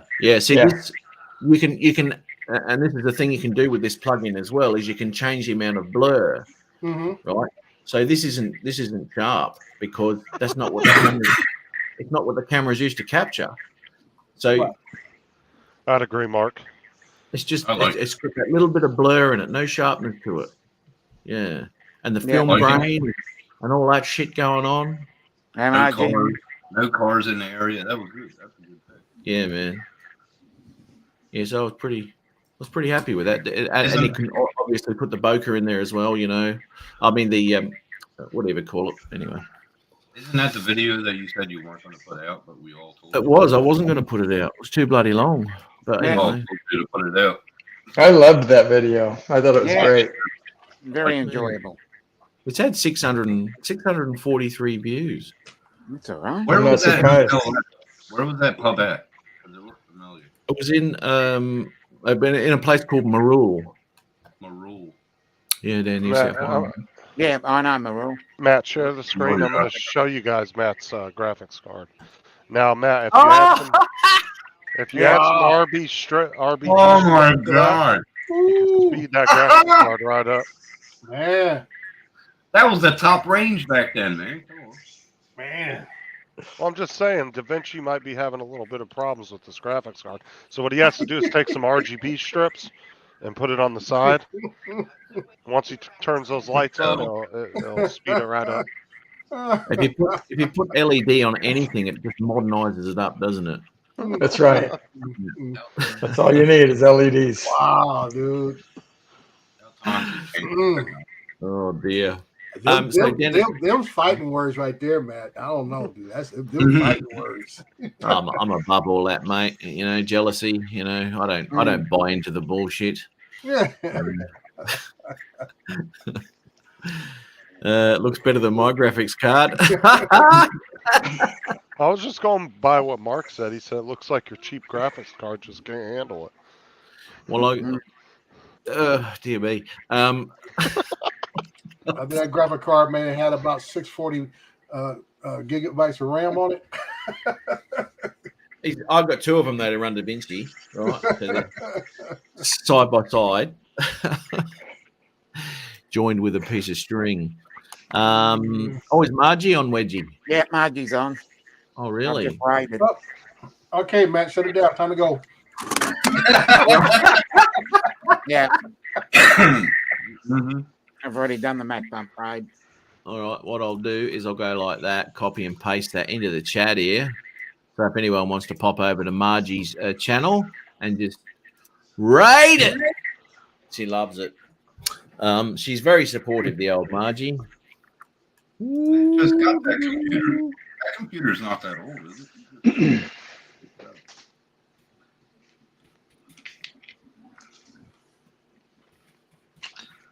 Well, the problem is, Andrew, is instead of buying a good computer, he buys scooters and all that good stuff. Oh, okay, yeah. You can sort of tell by the footage that comes out of it, I guess. Can you imagine the computer you could have, what you spent on that scooter, though? Oh, it'd be a rip snorter. That'd be humming. $6,000 could build you a really good computer over there. Yeah, I know. Well, I'll spend $8 on the next one. I will be. I'll keep this case though. I'll do that. But the internals, I guess, over time. I mean, I bought this in 2018, and it was like top shit back then. But obviously, things move forward. But at the moment, it's still doing a decent job of what I need it to do. So, I don't know. I've got to look at where I'm going to spend my money. I mean, I can see value in doing that. That's for sure, right? But at the moment, it's not to the point of my first computer when I first started putting drone footage on and started to edit. I wasn't happy because it couldn't do it, and I wasn't happy with it. It was giving me the shits. So I had to upgrade so I could do what I wanted to do. This hasn't got to the point where I have to upgrade. Because it's still doing what I need it to do, and it's still it chugs down when I put the noise in and all that. But you've got to have some sort of NASA computer for it not to chug down. Jim, that's true, Jim. Top shit 2018. Now just shit. Now it's just top. Take the wrong word out, Jim.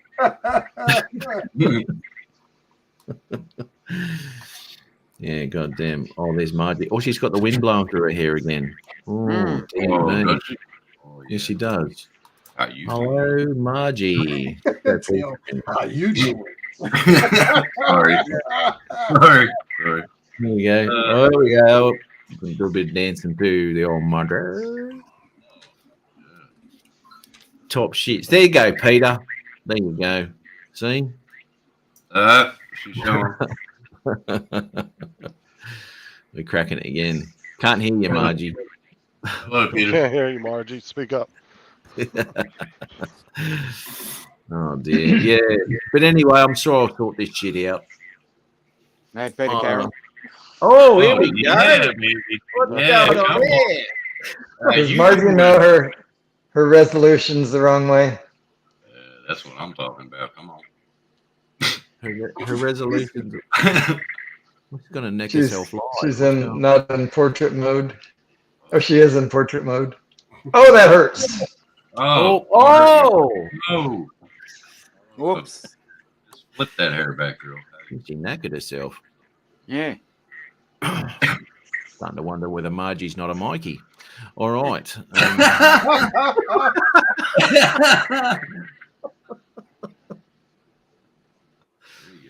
Move them hips, girl. Not your legs. She's got it now. Yeah, she's got it going. She's been slamming this hula hoop lately, on her videos. I don't know. Has she, Matt? Yeah. Bullshit you don't know. You got all day to spend by yourself at your place, mate. Don't tell me you don't put Margie videos on just to. I have a whole section in Pornhub. Wouldn't doubt that. Oh, Margie's got that thing going. So I'm going to go out again today, Dennis. I'm going on a massive trek. Cool. Where are you going? I'll just tell you this. I took the sticky lens guards off, right? Yeah, you told me that. Yeah, okay. So I'm going to They were reducing your quality, and that doesn't surprise me. You just got to be more careful with them as well. Yeah, absolutely.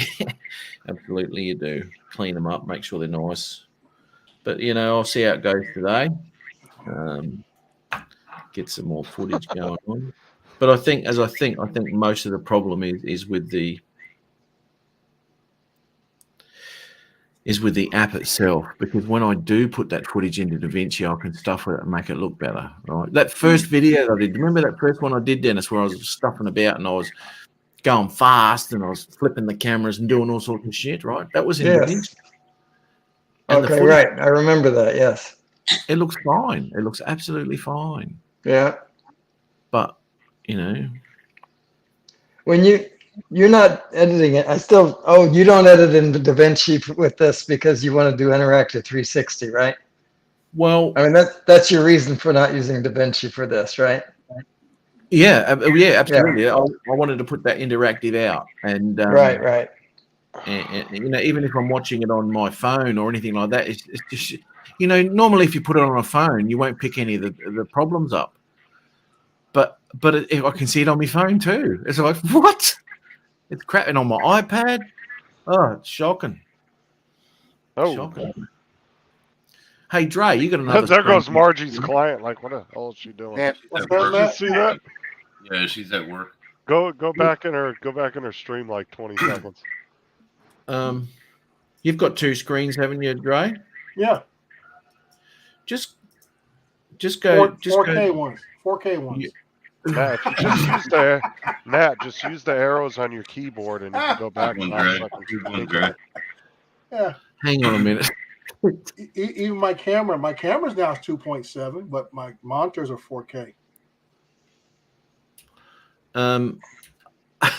Okay. Well, you look at my shit K quality. Oh, look at this. Yeah. Oh, go and walk about. You don't even know. Yeah. Yeah, she's going to walk about. Where's she go? Get out. And pull up the video. Let me just stop staring. This. Dry my flones. Got to dry my flones.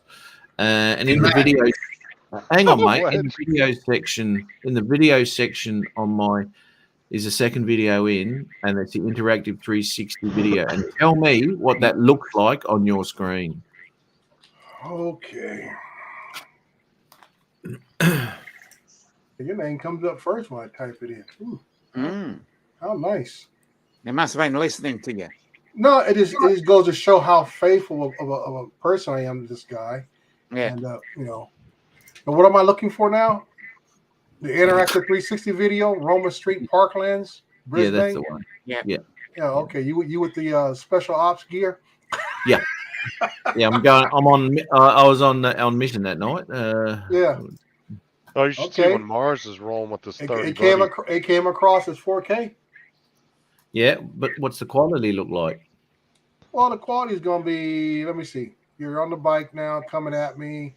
On the edges, it looks a little wobbly, but that could be because of internet transmission speed. Even though I got 2 gig, up and down, I shouldn't have a problem. But if your footage is a little shaky, it's going to. Does it look like it has 2 frames in one? No, it's not real bad. I mean, for YouTube, it's not real bad because your lens wasn't clean for sure. I can see where you had little drops, spit, whatever it is on the lens. It was raining. Yeah. Yeah. I can see that. So I can raining, spitting, it's all the same. I sneezed. So right now you're going down the path showing the hedges on the iron rod fence right there. And that's something in the middle of your, it could be, like I said, it could be a sensor issue. Something in the middle, right in the middle of your picture It's almost a little bit cloudy in a way. Right in the middle of the shot. Now you're coming out here, it looks like it's a little underexposed. The woman has walked past in front of you in the black dress. Now we're going to this tree. Are you able to change the settings as far as exposure on this thing? You can go into manual, but there's two settings when it comes to exposure. Okay, hold on. Right now you would under some kind of covering and it looks great. Right there, it looks great. But when you get out to the open air, that's when you start having issues. That's why I said your exposure seems off. Yeah. When you're out there in the open. There's two settings on there for exposure in auto, right? And one will expose every camera individually, right? And one will expose a whole image. They're all the same. Yeah. It's like I say, it has its moments, like I say, where it looks really good, especially when you're inside of something covering the sky. When you're out here in the sky, it looks almost to the verge of being blown out. It looks terrible, doesn't it? Wouldn't that be funny, Andrew, if that was the simplest, stupidest thing that was going on? You said, is your lens clean? But there is something in the middle of your lens. And I don't know if that's the way the 360 works or whatever, but there's something that gets a little wonky right in the center. Mark says, could the center of the sensor be burnt out? Well, it shouldn't be in the center. If anything, you've got a little bit of shit going on where it stitches, right? Between the two images. Right. Which is normal. Well, the way it looks to me, it looks like a regular GoPro lens. I'm not getting the fisheye look that I should get from a 360. Well, you can zoom it. No, you can't zoom out on YouTube. No, and that's what I'm saying. That's what I'm saying. It looks like I would say like a version 3 or 4 GoPro. What it looks like. And when you do have that type of zoom on that image, the further you zoom, obviously, the worse the image gets. Right. So the fact that you can't zoom on YouTube will only give a The part I'm looking at right now, you're stopped under a awning.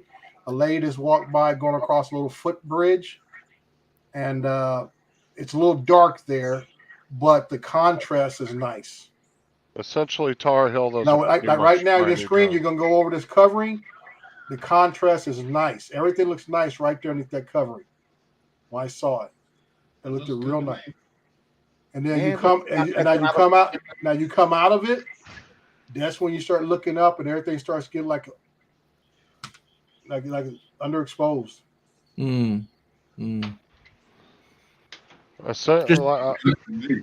Pause that, Tim. Now the biggest thing is it's not consistent. That's the problem. No, it's not either. It comes and goes. Yeah. Tar Heel, essentially, those are pretty much new drones. Good for and you can still get the camera fresh on those. I see what you're talking about right there. Yeah, you see that right in the middle, where why is it not getting a clear image right there? And other parts to the left or right of it are a lot more sharper. Yeah, right there. It's weird, man. This is what I'm talking about, and I can't see anyone else's footage doing this. Mm-hmm. You know, everything's clear except right there. Yeah. Right there. Do you use the fine tuning to adjust VidMat or only mouse? I don't know what you're talking about. Where? What program?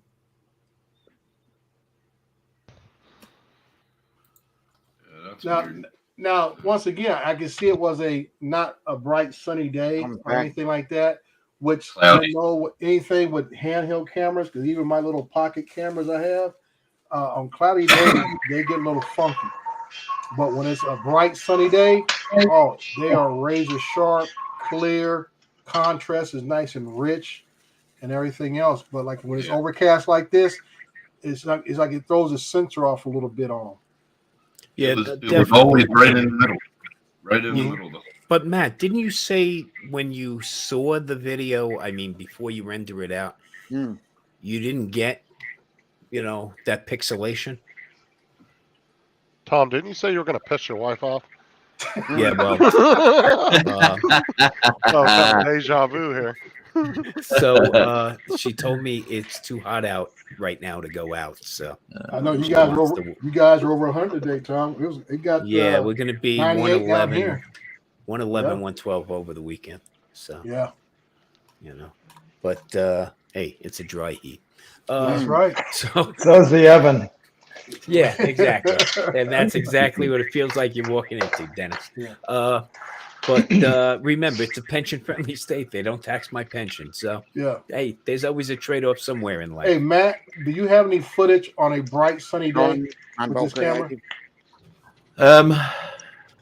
Yep. Yep. Let me just... Because I'm just going by with my pocket cameras that I have, and I know on overcast days... you'll get a lot of pixelation if you're underexposed. And does anybody know when the underexposed anything anything being released? But again, Matt, the question goes back to you said when you brought the video into Studio 360, it looked fine, but when you rendered it out, that's when you had the problem. Correct? It's terrible. It's not 100% on the 360 app, but once you render it, it's even worse. It's worse, yeah. Okay. So one of my issues there is, and this is a problem now. It's a Windows. You have a Windows machine, Windows PC machine. Yeah. Okay. Yeah.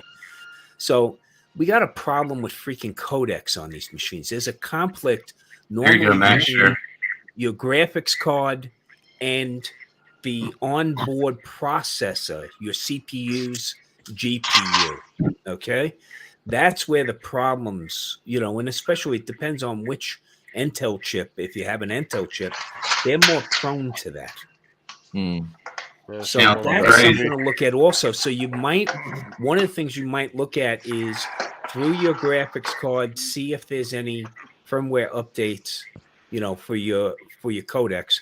And also then now you got to go back to your system settings and look in Device Manager and see if there's any updates available on that side of the fence as well. Right, Thomas, graphics cards from 2003. I don't think they're doing updates. Hey, Dre, this video I'm going to share is on a bright sunny day. No, and that's what I'm watching now, Tim. I'm watching the... Does anybody know when the Air 3 is being released? And the footage on that, Matt, looks good. No? It looks sharp. Nothing in the middle. I did see a water spot on the lens on the top right corner when he went to a shaded spot. But other than that, when he's out in the sun, showing the people by the pool and everything else, it looks good. It looks sharp. It looks very nice. Now that video has been put through DaVinci, right? Okay. Whereas the other one hasn't. It was straight off because it's not an interactive, that one you're watching, right? Okay. Sorry, Chad, he's too big to pay attention to. So when hang on a minute. So when I put it in DaVinci, I do stuff with it a little bit, right? So I make it look better. I'm sure on this footage here, you didn't have to do a whole lot. No. Is there an Insta360 plugin for DaVinci? I know for Premiere we have one. Yeah, there is. It's so have you tried to bring it in raw into DaVinci through the plugin and work it that way and do a render? What do you mean raw? See what the difference is. Well, bringing in the Insta360 files. Yeah. Okay. No, they won't. No. Oh, so you can't do that, huh? Okay. No. So you have to render it off as an MP4, which then looks worse. And then you've got to put the MP4 in DaVinci, then put the 360 effects on that file, so you've got 360 capabilities. So you're working with an MP4 file. It doesn't recognize it. When you've got the Insta360 Studio, you have an option there to download the DLLs and all that sort of shit for Premiere Pro. All right, you haven't got that option for DaVinci. You don't have it in. Okay. Yeah, it would be nice. Curious to see if you did whether it would render out differently, and then Yeah. Absolutely. I delicious. I would rather skip that stage of rendering into an MP4. That's what I don't want to do. Right. Yeah. Yeah, but Matt, I think it's just a combination of the day you shot, the sensor in it itself, not being a very strong sensor, because this footage I just watched here of the other one you took, it looks very nice for a 360 camera. Okay. So I think it's just like with all these pocket cameras, I think because the sensors are so small, it needs as much natural light for those sensors to really grab everything.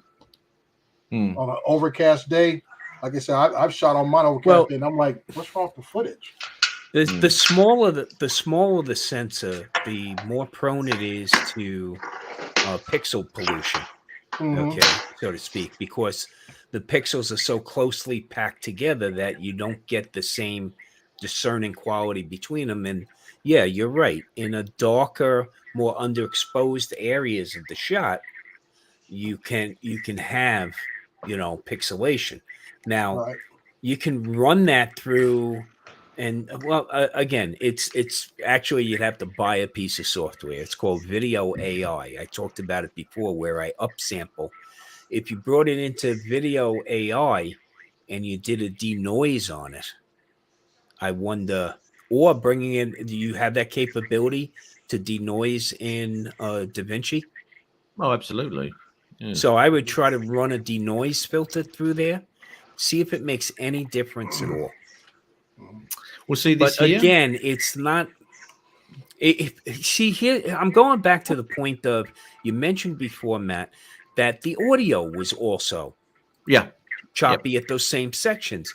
So to me, that's a rendering issue out of Insta360, and that's why I thought it was because look, if you have a GPU conflict, it's a processing conflict, and when you turn around and go to render that out, if it's impacting the video, it's taking processing time away from the audio as well, and that's why I'm thinking. That's why I'm thinking it's really it's the rendering out that's causing the problem here. See this here? It's about getting it right in the studio. I mean, there's only like 2 settings in studio, mate. There's nothing in it. Well, only last I can say, Matt, clean the lens next time. Don't go out in the rain. Well, dude, that sunny, you had the same spots on it when he was on a sunny day. You gotta stop spitting on the camera. That's funny, Wedge and Big. Yeah, stop rubbing cleaning the camera with your shirt. I'm out in the open, mate. I've got hay fever. Yeah. Well, that would be considered autistic. Okay. Absolutely, it's abstract. Yeah, hey. Abstract art. And you know what? The moral of the story is only shoot in the best light possible, and then you'll always look like a wonderful pro there. Okay. Yeah, that's right. Yeah. It's different to drones, because I tend to go out in the lower shit, the lower light and do shit. But you can't do that with anyone. I did do a low light type thing with it to just to test it out. Where we went, remember I sent you that photo, Dennis, where I was. Guess where I am? And you knew as soon as I told you. But we did a live show from there, one of Dennis's morning sunrises. Anyway, and there was a heap of shit going on. Anyway, so I left my 360 camera going just to see what it looked like when I get it home. And it didn't do too bad a job, considering that there was bugger all light. There was lots of lights on stage and all sorts of stuff, and people wandering around, and all the food areas were all lit up. So it did. If you're not looking at the darks, right, which is 99.9 people won't be. They'll be looking at the food van that your camera's pointed at. It's quite decent footage. Yeah, but I don't expect anything. This was just an experiment to see just what it was going to do, and it doesn't do too bad. If something's lit up at night time, it looks all right. It's not too bad. Send me a file and I'll show you. Well, it's no good sending me a file, mate. I want to know what you do. Hashtag learn from Ron Lockwood. I can show you. Okay, yeah. Well, what we got to do is do a screen share. We got to get on Messenger. We got to do a screen share in a Messenger, and you show me what your settings are, because there's no settings in there. There's only your stabilization settings. You've got the sharpen one. You got the color boost one, or whatever hell it is. Over here, there's nothing. There's your stabilization. There's not a lot of capability inside this. No direction lock, which you don't know. Stitching is Studio normal. 360. Color plus or clarity plus. All right, either of that. Don't do Acrovision. The logo, who needs that? Project, All I'm whatever. saying, Matt, is if you let the Canadians show you up, you got a problem.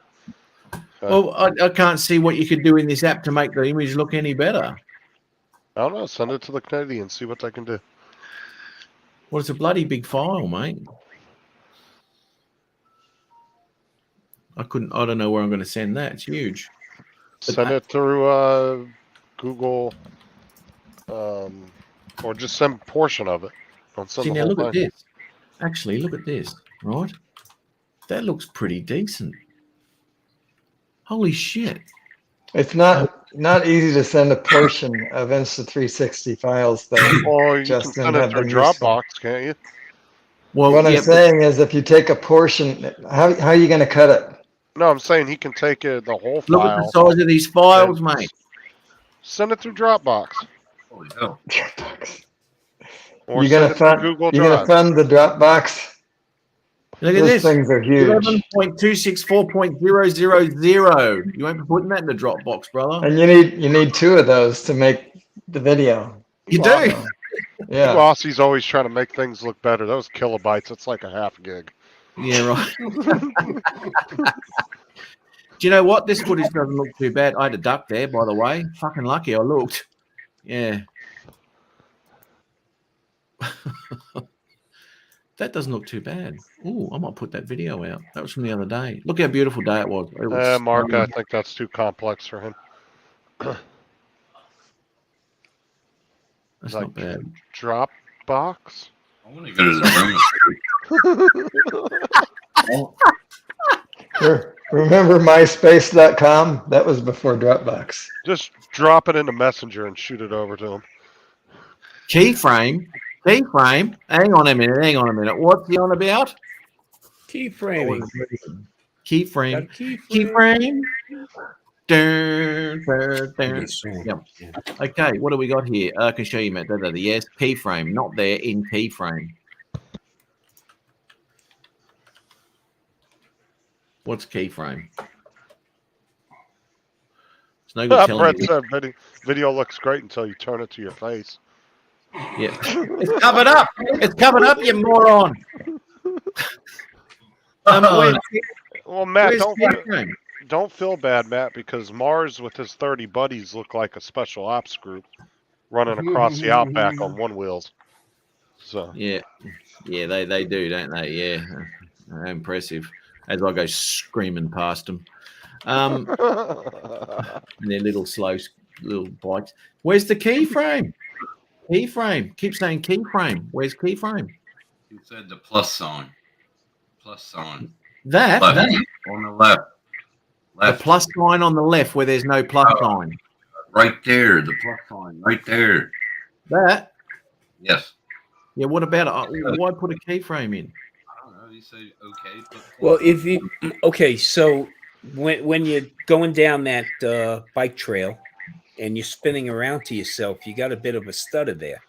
If you use a keyframe, of course, you start at one point, end up at another. Yeah. And the software itself will bring you smoothly through from point A to point B. Yeah. But I don't see how that's going to improve the quality. Oh no, it won't. It's a sidebar. Right. It's not going to help. Yeah, terrible. Default. I think Tom just gave you some useless information. Yes. Thank you for that level of appreciation. He said, how's that going to help? He's like, it's not going to. Just wanted to point that out Use to the you. settings in the box. Distortion control. Okay, that's nothing. That's rotation. Okay, how's that doing my quality, mate? Hashtag Ask Ron Lockwood. What's that got to do with quality, though, Jim? I'm going to start that hashtag. Anyway, you can't keyframe an interactive video, right? Are we still talking about interactive videos? No, yeah, interactive. That's right, yeah. Yeah. I don't see how that's increasing quality at all, Jim. All right, well, you guys have a good night. or day, whatever it is you having. Yeah, Dennis, thanks for popping in, man. Sure, my pleasure. I if there is some way I can help you, you let me know, and take advantage of that order information if you want to try for warranty support. Oh, You know. yeah. I would reach out to them anyway. I would too. Reach out to them. Yeah. It would be worth a discussion. Yeah. Dennis, he does need help with the power button. There's one thing. I showed him where that was twice. First day. He's told Buy him books and buy him books. You know. I pulled it out and I Whatever. started talking into it. I didn't know what the hell it was. Hello? Hey, I'll see you guys. You take Thanks, care. Dennis. See you, All right. brother. Yeah, Thank you. Take care, Dennis. Yeah, okay. So he says that help edit. Mark. Help edit. What the hell's help edit? Oh, damn. Mark said, put the X3 on a mini tripod in front of you and then run it over with your scooter. That'd be the shot of the century. Might That work. was only more helpful than my suggestion. Export 120 265. Yeah. Damn, Tom. Yeah, as a 360 video. Yeah, I always do that, mate. Always. Bad enough. It's bad enough looking at you in 2D, Matt. Please don't subject us to this. That's 265. That was Brett. Getting Someone no was support saying from to there. do it in ProRes as well. Yeah, but Your own anyway, countrymen aren't even supporting you, Matt. this one here, Damn. I don't know what Love that the quality is. motorway. It's not doing anything. It's nothing. Yeah, shut up, Brett. Yeah. Yeah, I can't see any of the settings in there changing the.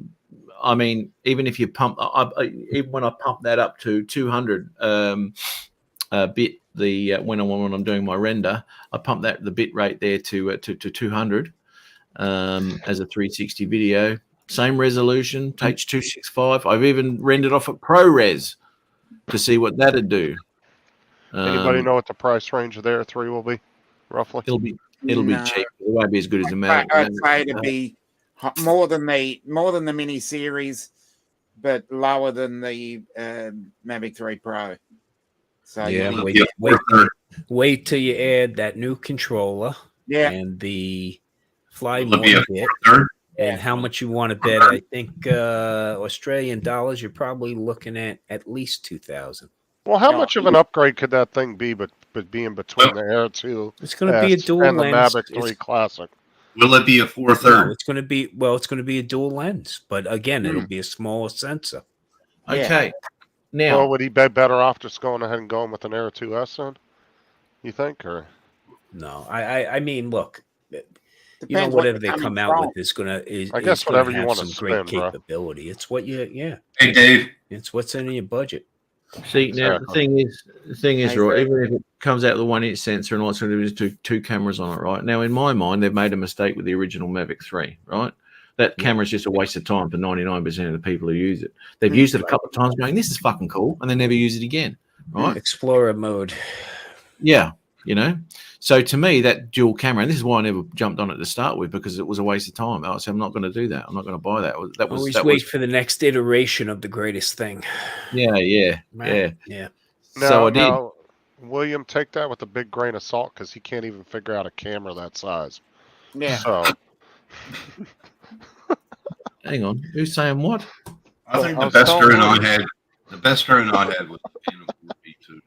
That was an awesome drone. I don't even know what you're saying, Tim, because you've No, gone we out. can't hear you. Your mic. What's up there, Tim? Shit. You got to adjust the gain on that bad boy. Who was Tim. saying? you're a real dick, mother. Poor Tim. Okay, how does it sound now? Nope. Yeah, you're right in front of it. You know, the other thing is, you know, maybe, you know, the hands in between the mic and your mouth, that could help too, you know. So Hang on. I don't know. Hang Hold on, on. hang on, I'm hang gonna on. have to fucking open up According the to hub. Sounds like use far right top besides Tiny Planet. Well, just wait for the Air 3 to come out, William. Yeah. That should cover the budget of that. You said 1 to 1.5K. That should cover Air Depending 3. if he wants to get accessories. RC. Well, what I would say, if that's his budget, wait for the Air 3 to come out and then make his decision from there. Yes. Okay, how's that sound? Does that sound all right? Oh, now you shut do up, that. Tim's too loud. Fuck. R2 All right. Now and the Fly More.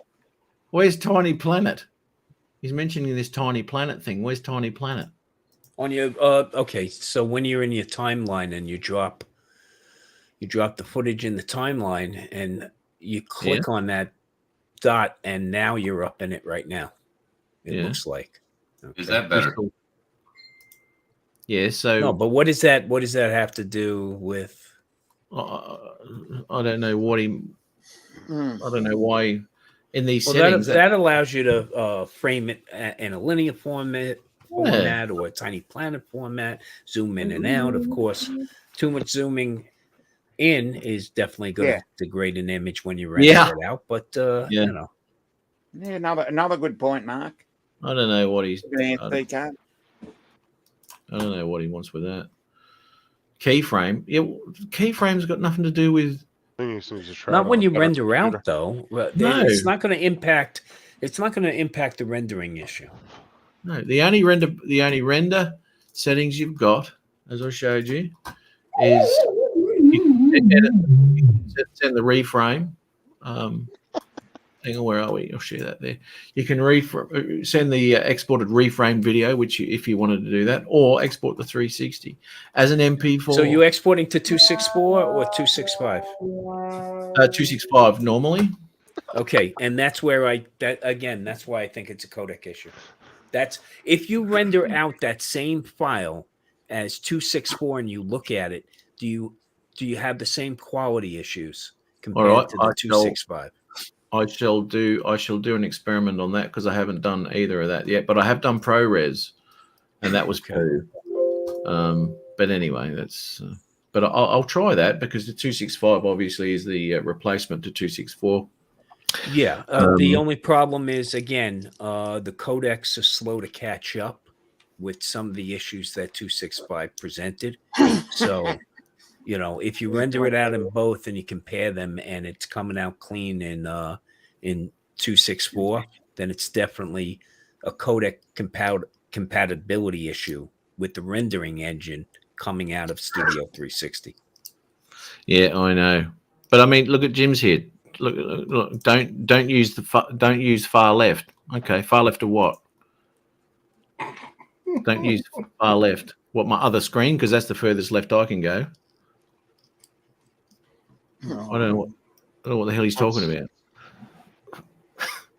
The 4K monitor would allow you to go wider.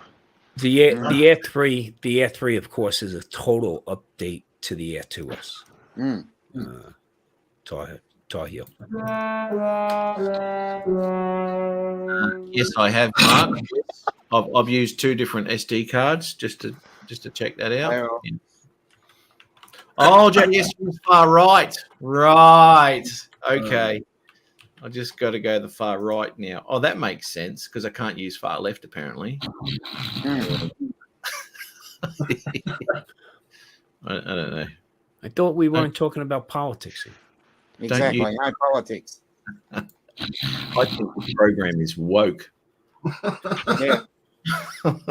Barely. Don't use far left. That's the furthest left I can go. Did you turn on the Q Plus section? The what? Sorry. Good point, Brett. This one here. That one. Yeah. I will too because it's just not working. Icons default Tiny Planet, etc. Yeah, I know. Don't use far left. Don't use the default setting, Tim. That makes a bit difference if you just tell me far left. Just tell me the name of it and I won't use it. If I can translate that to Canadian for you.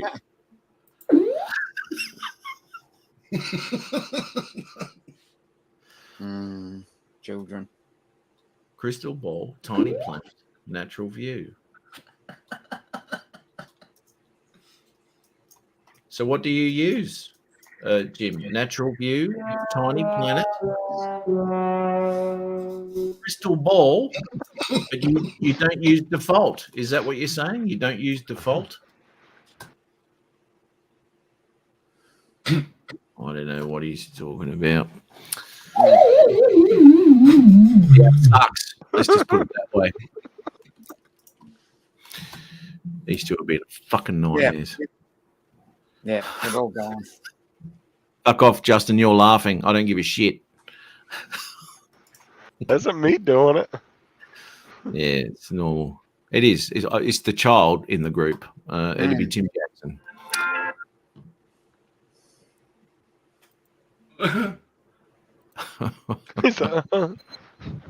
Who has crystal balls? Yes. Anyway, I'm going to end this one because I've got to go fucking long ride with this 360 thing. Where's so Gary? I can fuck up some more footage.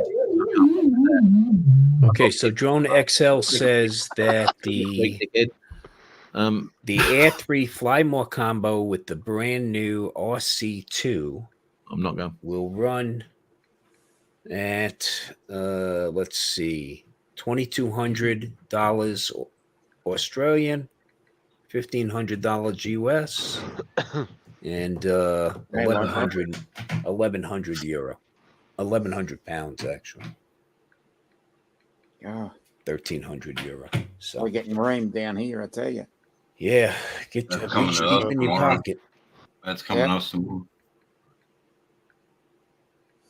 Now we're gonna have let's see, tomorrow it's supposed to get up to 111, and then on Sunday 115, and then it starts to cool off with a breezy 107 on Monday. Nice. So there we go. And 18% humidity.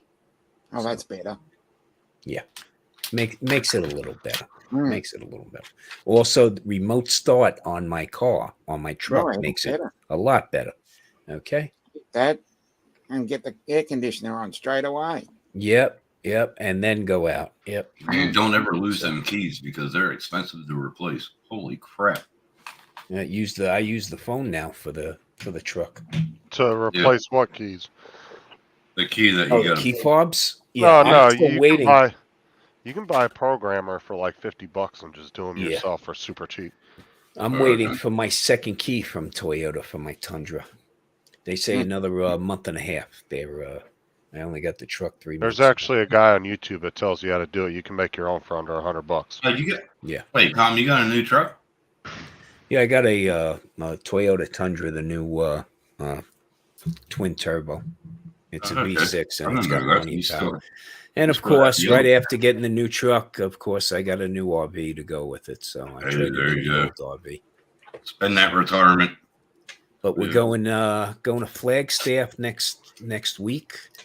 So Flagstaff is at 8,800 feet above sea level. So it'll be a nice 74 degrees during the day and 55 at night. And that'll be nice.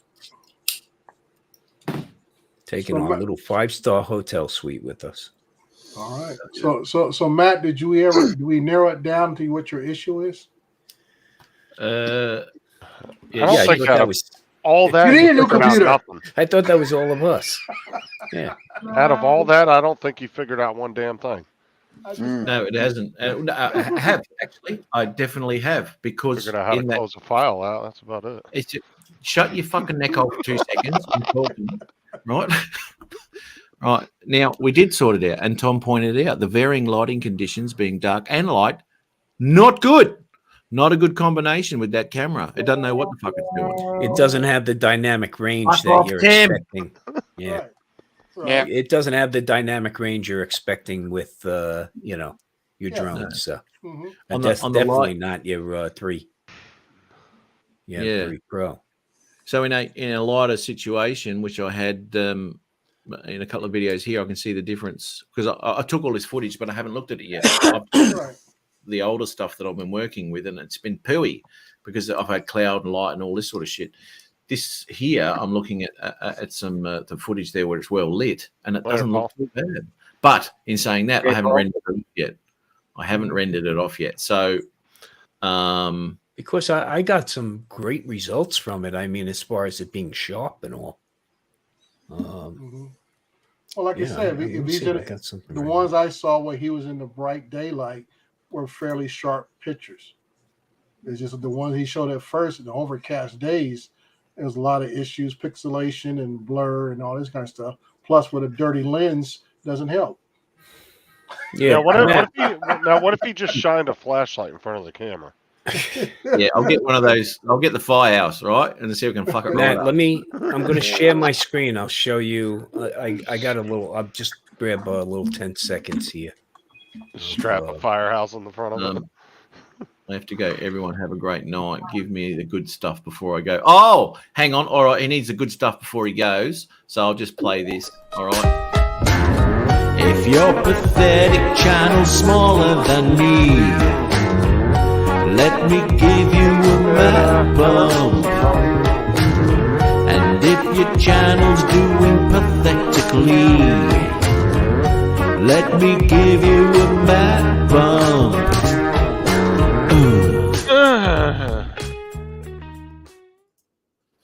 There you go, Wedgie. He's off now. He's off. He'll be well and truly in the mood. What have we got here? Right. Okay. So this is shot with the X2. Okay, it's a bit hard to tell on. Fuck off, Tim. Yeah. He's pushing your buttons tonight, ain't he? Yeah, it's hard to tell when you're sharing it. But watch this. I'm going to ban him from the studio. I'll kick him off. Fuck off. I've just kicked him out of the studio. Did you really? Yes. Matt did that on my show one day. I gave him host abilities. First thing he did was kick Tim out. I did too. It's a bit hard to tell on StreamYard though, mate. It looks okay. It's definitely doesn't look what I've got. Oh my God. Yeah. So yeah, I mean, look, these cameras have a limited range. It's a beautiful lit day though, isn't it? Of exposure. Yeah. I mean, can't get better lighting. Yeah, they don't. It definitely doesn't have the same latitudes of contrast, that we're used to with our drone sensors. Yeah, absolutely. Yeah, okay. Oh, maybe I'm expecting too much. Oh, I don't know. I just go by other people's footage, and if it doesn't look the fucking same, I'm going, well, why the fuck doesn't it? What's going on here? Yeah. So I think it might come down. Yeah, definitely try that little experiment rendering out in 264 and see if you get any different result whatsoever. I think that's a good idea because it falls to pieces. Falls to pieces after that render. Matt, I was going to tell you. You know where you go to choose your names and all that, and the bubbles and everything. Yeah. Go over there and you can toggle on the where you can put your extra name. It's not a paid feature. What? Remember how we talking to him in StreamYard? Yeah, how you can put yeah. different names, like we were doing the other day on Lloyd's show. Mm-hmm. You just have to toggle it on. Oh, here's Gary. He's in the chat. Hang on. So the show's over.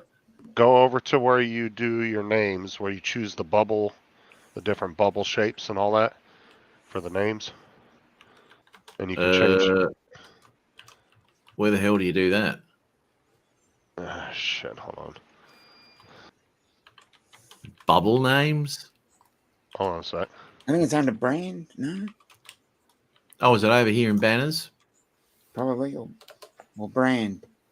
Brand? Oh, bubble names? Yeah. Okay, so under theme, not under bubble names.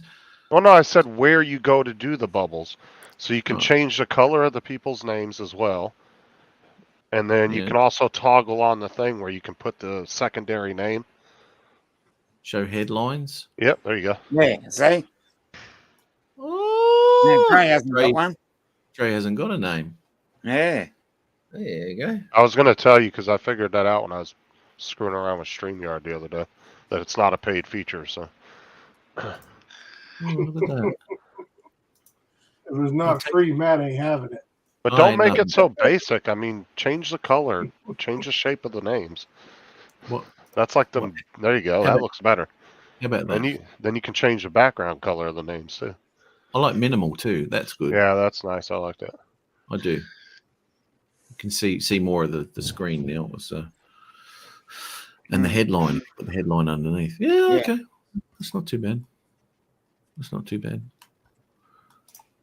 Put that into there. But anyway, yes, I'm going to nick off because I've got to have it. Fuck, I've got 20 minutes to get out of here. It's going to take me 5 hours to do this run.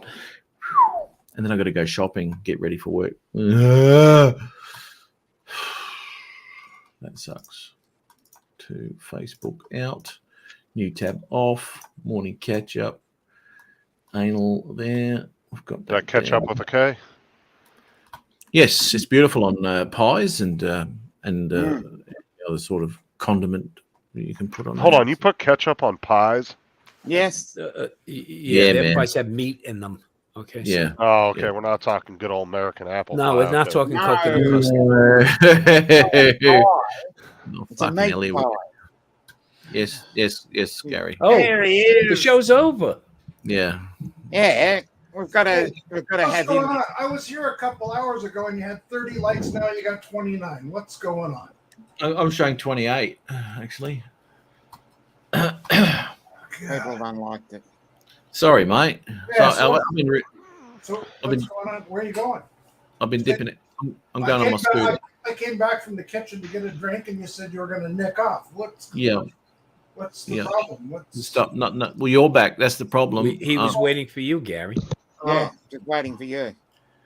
There's Gary. Hold on. I got the new mic stand. Who would have known you've grown to become a There you go. bookend? Can you hear me now? Now that's better. Yeah, thanks, Tim. Can you hear me now? He said thanks, Tim.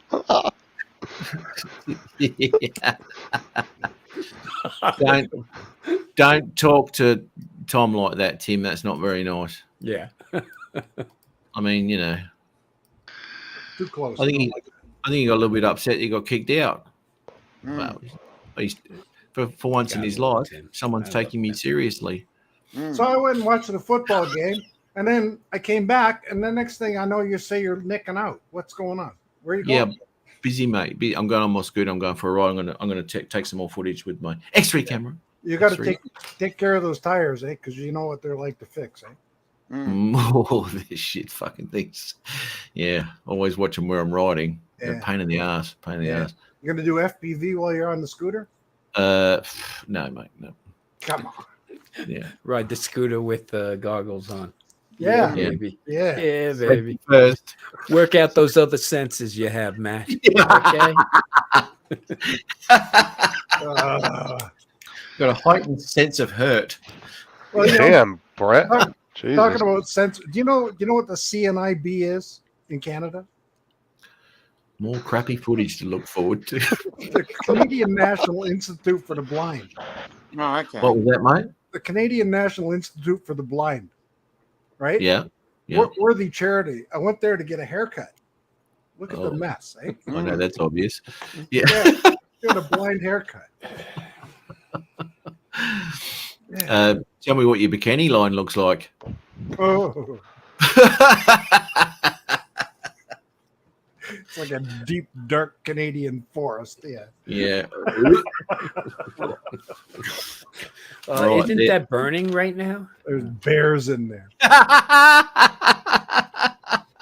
That's got nothing to do with fire, Tom. Oh, okay. Well, no. Okay. But only when he pees. Yeah. All right. All right, I'm going to go. Thanks, Gary. Thanks, Gary, for popping on. Thanks, Justin. Oh man. Thanks, Dre. What? All right, man. What do you got to do on a Saturday afternoon? Plenty to do. Hold on. Let's just check the like count. You got 33. See, there you go. Yeah. I got you 5. That was just because of you, Gary. Yeah. We need to get that to 40. He got the Brent bump. Yeah. I did, yes. Yeah. Did I get any subscribers out of that Brett bump? Probably not. No, you don't get subscribers. You get likes. Yeah. Yeah. I like him. I'll tell you what, How you doing, Dominic? What's going on? Yeah, I'm good. Yeah. How you been? Yeah. And Tom, you got a new truck, eh? Got a new truck, brother.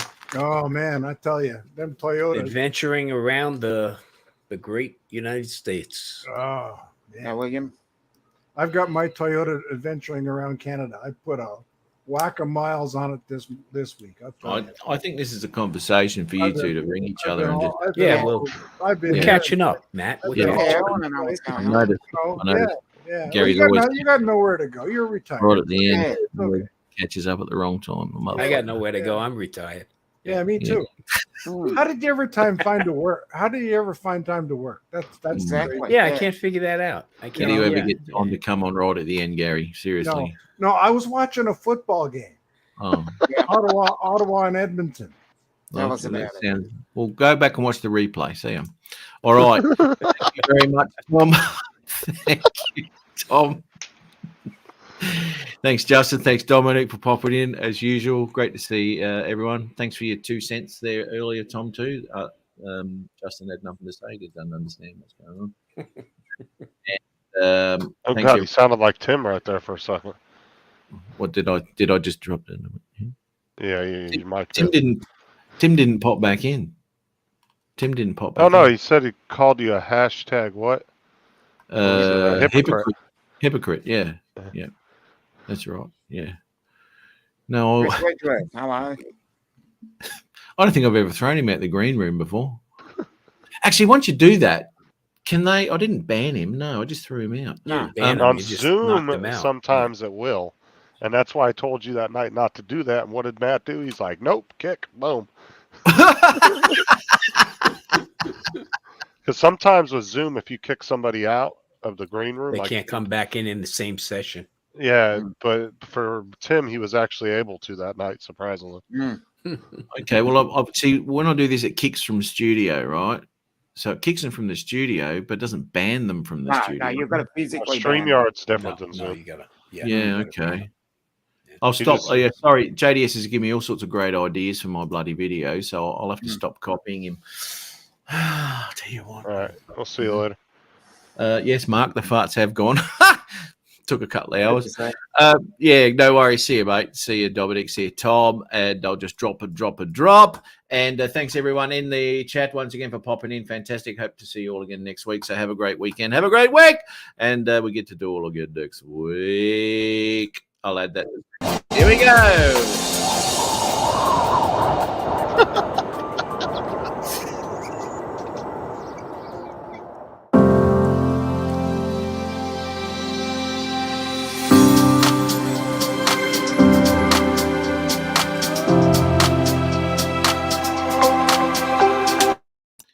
Now, Justin always says to me, right, oh, you're a shit show and all this sort of shit. But when I play this music, he gets all turned on. He has to play with himself. No. Here we go. Come on, Justin. Pop back on. Oh, he's probably taking his shirt. Oh, his shirt's back on. Right, okay. Yeah. Microphones are muted, boys. What's going on? Why is your microphone muted? Because it automatically mutes you when you're doing your outro. No, it doesn't. When you share your map bump video, it automatically mutes us. That's right, because it's in brand. This isn't in brand. Okay. I don't know. You're still muted, Gary. I don't know what's going on there, You've mate. got to unmute. Hit the unmute button. I can't unmute him. No, he has to. Can't unmute your guest. Their mic isn't connected. Okay. It's interesting. Okay, we've got everybody. Just checking the spellings. Nope, still gone, Gaz. You'll be able to see when it's plugged in when you're across through your microphone. Doesn't bloody. How about now? Here we go. There you go. Yeah, You're on there. You spelled Paul Hodges' name wrong. Hodges. Oh, did I? Yeah. It's not Hodgers. Well, what is it? It's Hodges. Hodges. Oh, you put an R in there? Yeah. Yeah. Not Paul Hodgers. Oh, did I? Yeah. I just noticed God it. damn. See, that's why you need an alphabetical order with spell check. Yeah. Well, how's it going to know to spell a name? It probably would figure it out better than you have. Probably not. Stupid comment. Yeah. I'm just saying, I'm just trying to help out. Unlimited Vertical's now Unlimited Vertigo. Yeah, he's changed his name. Yeah. Holy fuck, is it really? Yeah, he changed his name. Oh man, how am I supposed to fix up with everyone? Well, Lambo, he changes his name every other week, so. Well, I think Lambo settled on what he's got now. Yeah. Who's Bob Drones on? That's Don Drones on. What did I say? Bob Drones on there. No. Bob Jones on is on there there's too. a Bob Drones on. Okay. There's another one? Yes. Somebody else is droning on? Oh. Yeah, everybody drones on. There's actually another Northeast Drone Productions too. Looks like someone over in England or whatever. No, Northeast, eh? Yeah, Northeast Drone Productions. Is that Tim in the middle? Yeah, Tim was there. Yeah, You see the other night, Don Drones on. Don pissed off all the FBV flyers, eh? Yeah, because there's no remote ID in Canada. And they got nothing to bitch about. Exactly.